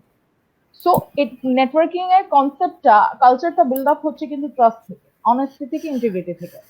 So স্কিলের সাথে যদি অনেস্টি থাকে আর অন্টারপ্রেনারশিপের মাইন্ডসেট থাকে যে আমি এখানে 100 কি 200 300 400% দিব because it's my own brain child or my own baby, এই ধরনের একটা মাইন্ডসেট যদি থাকে, দেন যে কোনো বিজনেস উপরে উঠবে। হ্যাঁ, এটাও মনে রাখতে হবে যে কমন কিছু না করলে বেটার, কারণ আমাদের নতুন জিনিসও লাগবে। সো ইনোভেটিভ হতে হবে, কনসিস্টেন্সি থাকতে হবে, ক্রিয়েটিভিটির কথা তো বললাম, কনসিস্টেন্সি, কমিটমেন্ট থাকতে হবে, এন্ড খুব কমিউনিকেশন স্কিল থাকতে হবে। আর তার থেকেও বড় হচ্ছে ইন্টিগ্রিটি থাকতে হবে। তুমি যদি হয়তো তুমি কম কথা বলো কিন্তু একটা দুটা কথা বলো এন্ড ওটা অনেস্টির সাথে বলো, এটা যদি তুমি মানুষের মধ্যে এস্টাবলিশ করতে পারো, দেন তোমাকে কেউ থামাতে পারবে না। এটা আমি মনে করি কেউই কাউকে থামাতে পারবে না। So that is how I see entrepreneurship. Entrepreneur হিসেবে কাজ করতে হলে খুব মাথায় রাখতে হবে। অন্টারপ্রেনারদের কিন্তু জানো সবচেয়ে বড় সমস্যাটা কোথায় হয়? মানুষ মানুষ ঠকে যায়, তারা না চাইলেও মানুষ ঠকে যায়। এই আমি যদি নাও চাই আমি মানুষকে ঠকাবো না, কিন্তু ভুল ক্রমে হলেও মানুষ ঠকে যায়। এন্ড ওই একটা 10 জনে যদি একটা মানুষ ঠকে যায়, ওই ওই একজনই অনেক বড় 100-র উপরে হয়ে যায়। তো অনেক সেন্সিটিভ থাকতে হয়, অনেক খেয়াল রাখতে হয়, নিজের ইমেজ, অন্যের ইমেজ, নিজের টিমটা সবচেয়ে বেশি ইম্পর্টেন্ট। তো আমি এইভাবে অন্টারপ্রেনারশিপ দেখি। আমার এনভায়রনমেন্ট থাকতে হবে, আমার মাইন্ডসেট থাকতে হবে, আর আমার সৎ হতে হবে, অনেস্ট হতে হবে। থ্যাংক ইউ আপু। এখন আমরা যদি সুদীপ্ত ভাই থেকে লাস্টলি জানতে পারতাম এই ব্যাপারটা নিয়ে। আমার আসলে এন্টারপ্রেনারশিপ নিয়ে অত আইডিয়া নাই, সত্যি কথা। এখানে তামিদ ভাই যা বলার অনেক কিছুই বলে দিয়েছে। আমার মনে হয় ওই জায়গাগুলোতেই আমাদের ফোকাস করা উচিত। আর ওইটাই, আমার খুব একটা অ্যাড করার নাই আসলে কিছু। আমার এই জায়গাটাতে এক্সপার্টিস নেই, সত্যি। আচ্ছা, এই বিষয়ে তাহলে Thank আমি you. আমার একটা মতামত আছে। সুদীপ তো বলছে ওর জি, এক্সপার্টিস নেই, কিন্তু সবার মধ্যে একটা এন্টারপ্রেনার লুকিয়ে থাকে। হ্যাঁ, এই যে Entrepreneurship is leadership. You have the exactly, expertise. হ্যাঁ, এটা জাস্ট ওই ওই ওই এনভায়রনমেন্টে বা ওই ইকোসিস্টেমে প্র্যাকটিস করা হয়নি হতে পারে সুদীপ তো। কিন্তু আমরা কিন্তু সব জার্গেনস, হ্যাঁ, এটা কিন্তু অ্যাগেন ব্র্যান্ডিং, হ্যাঁ, যেটা দুনিয়াটা ব্র্যান্ডিং এ Absolutely. চলে। তো আমাদের আগের জেনারেশন বা আমাদের বাবাদের জেনারেশন, দাদাদের জেনারেশন কিন্তু সবাই এন্টারপ্রেনার যারা ব্যবসা করেছিল। হ্যাঁ, কিন্তু আমরা দেখি না স্মল মিডিয়াম এন্টারপ্রাইজ কিন্তু এন্টারপ্রেনারশিপ। হ্যাঁ, ইন্ডাস্ট্রি হোক, দোকান হোক, যেটাই হোক, ইভেন আমি যদি বলি একজন চানাচুরওয়ালা, চায়ের দোকান চালায়, সেও তো এন্টারপ্রেনার। তো ultimately it's very simple, but competition বাড়ার কারণে, ইন্ডাস্ট্রিতে স্যাচুরেশন হওয়ার কারণে, ইনোভেশনের চ্যালেঞ্জেস বাড়ার কারণে এন্টারপ্রেনারশিপের অনেক স্কিলস লাগে এন্টারপ্রেনারশিপটাকে ফ্যাসিলিটেট করার জন্য, যে কারণে এটাকে আলাদা একটা ইকোসিস্টেমে এনে আলাদা একটা ব্র্যান্ডিং করা হচ্ছে। তো সুদীপ তো কি সবার মধ্যে আছে, সুদীপের মতো মাস্ট আছে, জাস্ট প্র্যাকটিস করাটা বাকি ইকোসিস্টেমে। আমি প্র্যাকটিস করে ফেল করেছি বলা যায়, কিছু কিছু জায়গায় সাকসেস পেয়েছি, কিন্তু আমিও নিজেকে অ্যাকচুয়াল এন্টারপ্রেনার ভাববো না। কি বলে, Elon Musk still an entrepreneur. হ্যাঁ, Elon Musk has startups and big companies, establish companies. স্টার্টআপের তো কোনো ডেফিনিশন নাই, কখন কোনটাকে সে নিজে স্টার্টআপ বলবেন না। So everyone is an entrepreneur, everyone is a businessman, everyone has it in them. Some people practice, some people fail, and people should be prepared to fail. Courage একটা বড় জিনিস for entrepreneur. এটা আবার Uh, courage also, ছাড়া I আবার have love. been হ্যাঁ, absolutely. মুখস্থ Also, I করে have দাও। been told আমাকে যদি entrepreneurship কি নতুন কোনো ভেঞ্চার, যে কোনো প্রজেক্ট, যে কোনো pilot project or anything you are going to start, fail fast. যত জলদি ফেল করবা তত জলদি উঠে দাঁড়ানোর Sure. সুযোগ থাকে। Time, দেরিতে ফেল একদম করলে timing, game over. Timing is very important.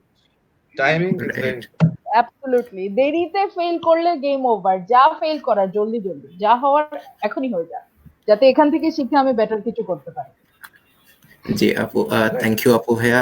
তামিদ ভাইয়া যে অ্যাডিশনটা করেছিলেন সেটার সেরকম ভাবে অ্যালাইন্ড একটা কমেন্ট আমরা দেখতে পাচ্ছি যে the terminology and definition of startup is pretty virgin relative. তামিদ ভাই, every business was Right. once a startup. It's been just a formal term started at 80s and early 90s.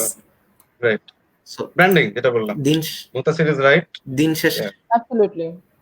জি, তাহলে দিন শেষে আসলে আমরা আমাদের নিজেদেরকে কিভাবে আহ, আহ, নিজেদের সোসাইটির জন্য কিভাবে কাজ করতে চাই, be it making profit or একদম প্রপারলি সোশ্যাল কজের কারণে হোক, কিন্তু we all are actually working for our society.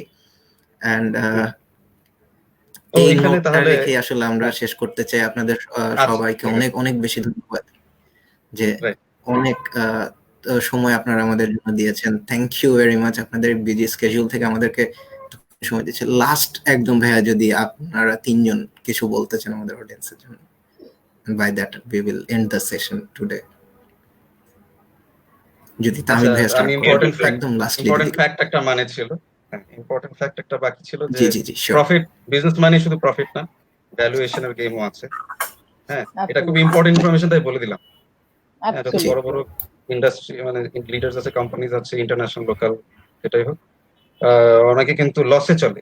ও বিশাল বড় বড় ব্র্যান্ডরা কিন্তু লসেই চলে, জাস্ট ভ্যালুয়েশনের গেমে তারা সাস্টেইনেবিলিটি ইনশিওর করতে পারছে। তো এটা একটা কমন মিথ, এটা আমাদের সবার ভাঙা উচিত যে শুধু প্রফিট দিয়ে বিজনেসে সাকসেস মেজার করা হয় না।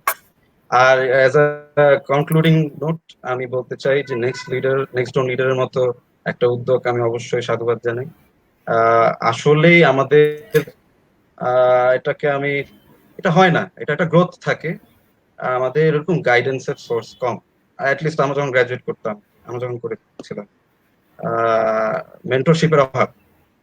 তো one of the best initiatives এটা। হ্যাঁ অবশ্যই ইট ইজ হাইলি মানে commendable একটা initiative. Thank you for this, thank you for asking us to be a part of it. Even though লিডারের তো এলো না, জাস্ট কিছুই মাত্র শুরু হইলো, ফেলিয়ারের শেষ নাই। এটাই আর কি, মানে লিডারশিপ এত সোজা না, আবার এত বেশি নেগেটিভ হওয়া লাভ নাই, সবকিছুই লিডারশিপ। আমরা স্কুল লেভেলে যেটা করতাম ওইটাও লিডারশিপ, ইউনিভার্সিটি লেভেলে যেটা করতাম লিডারশিপ, কম্পারেটিভ না, রিলেটিভ। বাট স্টোরি শেয়ার করাটা জরুরি। So thank you for inviting me and us into this platform to allow us to share our stories. কিছু যদি কন্টেক্সচুয়াল কোন ইনফরমেশন পায় কেউ এবং কাজে লেগে যায়, তাহলে তো আমাদের চেয়ে খুশি আর কেউ হবে না। হ্যাঁ, মেন্টরশিপের বিশাল অভাব। So I'm really grateful for your initiative. Thank you for calling us and I enjoyed the whole session. Thank you. Thank you ভাইয়া। আমরা যদি এখন জামা আপু থেকে একটু শুনতে পারি। এই খালি জামাপু সুদীপ তো কেন কথা বলতো না, ও খালি হাসতেছে বিটি বিটি, হচ্ছে না। তাহলে সুদীপ্ত ভাই এবার তাহলে সুদীপ্ত ভাই আগে, এবার কারণ আমার জামা ভাই আপুকে আগে হচ্ছে বলবে। সুদীপ্ত ভাই অনলাইন প্ল্যাটফর্ম নিয়ে সুদীপ্ত ভাই জামা আপুকে রেফার করেছিল বলতে, তাহলে এখন এবার জামা আপু সুদীপ্ত ভাইকে রেফার করবে। আচ্ছা, শেষ কথা আসলে কি বলবো, আমির ভাই অনেক সুন্দর করে কথা বলে, তো উনি সুন্দর করে বলে দিয়েছে। আবার আমার একই end লাইন, থেকে আমার- একই লাইন। ভালোই, কিন্তু সবসময় আমার সাথে এই দুষ্টামিটা করে। এটা হচ্ছে গরু রচনার জায়গায় নদী বললাম না? আসতো, আমার একটি গরু ছিল নদীর ওর- পাড়ে ঘাস খেত। ওর ভিতরে কিন্তু একটা বিশাল অট্টহাসি চলতেছে। ও যদি আমার হ্যাঁ। পাবলিকলি না থাকতো, আমার সাথে হাসতে হাসতে আমাকে পচায় জোরে জোরে। এখন আমাকে ডিপ্লোমেসি কান্না ভালো করায় ছাড়তো। আচ্ছা, যাই হোক, Yeah. এই তো আসছে। No, next door leaders আমরা নেক্সট ডোরে যাওয়ার মতো কোনো ব্যবস্থা করতে পারবো না, এটা আমি শিওর। কিন্তু নেক্সট ডোর কিরকম হইতে পারে এটা সম্পর্কে কিছুটা আইডিয়া হয়তো দেওয়ার চেষ্টা করেছি। আর যেটা তামিদ ভাই বললো যে লিডার্স এর এলো না, এটা true. We are just building our stomach for failure. এই কথাটা খুব important, build your stomach for failure, যেটা একটু আগে তামিদ ভাই বলছেন। So Absolutely. that's innovation and leadership. This is something that we need in this pandemic. কারণ ওই আমি entrepreneurship বলি, উদ্যোগ বলি, লিডারশিপ বলি, যত কিছুই বলি, ডেভেলপমেন্ট আর কর্পোরেট বলি, আমার এখানে ইনোভেশন লাগবে।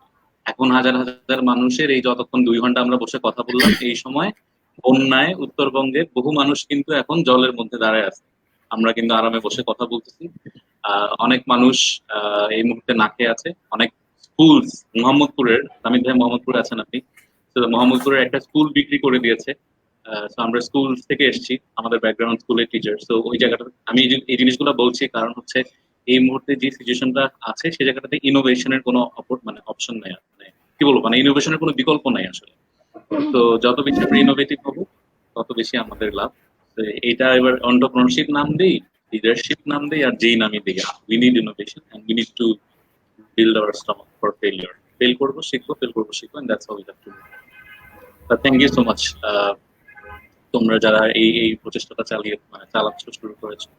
এখানে আরো অনেক বেশি এই ধরনের আলোচনা হওয়া উচিত আমার মনে হয়, এবং শুভকামনা থ্যাংক রইল ইউ সো তোমাদের মাচ সবার। ভাইয়া থ্যাংক and ইউ সো আপু, much. Thank you so much. Sorry আমি এতক্ষণ ছিলাম না, আই ওয়াজন্ট ফিলিং গুড, একটু খারাপ লাগছিল আমার। আই I নো, আর hope আমি you're শুনছিলাম okay speech now. থেকে, and thank you very much, আসলে অনেক ইনসাইটফুল ছিল, and বিশেষ করে আমার এবং নিবিড়ে, and we both really want to work in development sector, and it was really special for us আপনাদের তিনজনকে আমাদের সাথে পেয়ে, and Aha. প্রবাবলি ভাইয়া কাটতে গেল।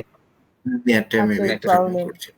Acha, এটা on this বিরক্তি। note, I really want to suggest something from my behalf, which is, if possible, create a hub or a place যেখানে people can share their CV and people can help each other. আমি যদি কখনো মনে করি যে আমার team থেকে কাউকে রিক্রুট করা হচ্ছে, বা আমার অর্গানাইজেশন থেকে বা আমার পরিচিত কেউ রিক্রুট করছে, I would like to look at that folder first, যেখানে আমার মানুষরা থাকে। এন্ড বাই আমার মানুষ আই মিন আমার ইউনিভার্সিটির মানুষজন, আমার আগের অর্গানাইজেশনের মানুষজন, আমার কারেন্ট অর্গানাইজেশনের মানুষজন। ইফ আই ফিল যে এই পার্সনটা আরেক জায়গায় ফিট করার মতো এবং এই পার্সনটা অপরচুনিটিটা ডিজার্ভ করে, I would like to help them. So always make sure যে if you know me or my name or even my face, then feel free to knock me, because যদি কখনো কোনো জায়গায় কোনো হেল্প, কোনো সাপোর্ট দিতে পারি, not help, it's a support, যদি গ্রোতে আমি একটু কাজে লাগতে পারি, then do let me know. I would love to participate. আর এই আপু, আমার ডেটাবেসটা যদি সিভিটা নিয়ে বানানো হয় তাহলে, হ্যাঁ আমার CV এটাই বলতেছিলাম, ডেটাবেসটা আমারও কাজে লাগবে, Now please. email address post করে দিচ্ছি। Our next is, thank you very much. I never thought আমি ফেসবুকে ফার্স্ট টাইম লাইভে আসছি। I never thought আমি আমার বেস্ট ফ্রেন্ড আর আমার সবচেয়ে প্রিয় ভাইয়ের সাথে একসাথে লাইভে আসতে পারবো। এটা যে তোমরা কিভাবে অ্যারেঞ্জ করে ফেলছো, দ্যাট ওয়াজ অ্যামেজিং। আমার তোমাদের জন্য এখন আলাদা একটা দোয়া দোয়া দোয়া। আলহামদুলিল্লাহ। So, আমিন thank you আমিন। very much. By the way, আমিন। ওয়ারি কিন্তু 21 দিনের লকডাউন লকডাউনে আছে, তাই একটু কম বের হয়েও, ঠিক আছে? আমি বের হচ্ছি না, হ্যাঁ, আমার যাবা। বাসায় পশু পাখি আছে, আমি ওদেরকে নিয়ে ব্যস্ত আছি। আই রিয়েলি মিন আচ্ছা। ইট, বিড়াল বানর পাখি বাজারটা করে নিস। করা হয়ে গেছে, done. Thank you guys, thank you very much.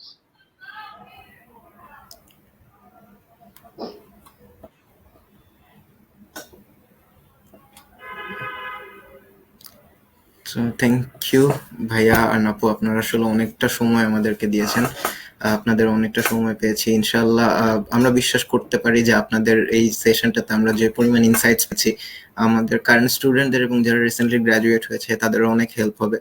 Also আমরা যারা ডেভেলপমেন্ট সেক্টর সম্পর্কে আরো অনেক জানতে চাইতাম সবসময়, তারাও অনেক কিছু জানতে পারবো। So thank you very much and wish you very best of your luck in your future and in your future enterprises that you want to set up and your job. Thank you very much. And ইনশাআল্লাহ সুদীপ্ত ভাই যেভাবে বলছিলেন যে আমরা এখানে আসলে হয়তো বসে কথা বলছি, সেই সময় উত্তরবঙ্গে অনেক বন্যাতে হয়তো অনেক মানুষ দাঁড়িয়ে আছে, বা দেশে প্যান্ডামিকের কারণে অনেক মানুষ না খেয়ে আছেন। তো তাদের সবার জন্য আসলে ভালো একটা ভবিষ্যৎ কামনা করছি, এবং আমাদের সবার জন্যই, যাতে আমাদের দেশ এবং আমাদের পুরো পৃথিবীর মানুষই যেন এই কঠিন সময়টা পার করে আসলে আবার নিজেদেরকে শক্তভাবে দাঁড়াতে পারে, এই প্রকৃতির মাঝে যাতে নিজেদেরকে আরো ফ্লারিশ করতে পারে, সেই গুড নোট রেখে আমরা আজকের লাইভটা শেষ করছি। Thank you very much. Thank you. আসসালামু থ্যাংক ইউ আলাইকুম। So much. Thank you. ওয়ালাইকুম আসসালাম।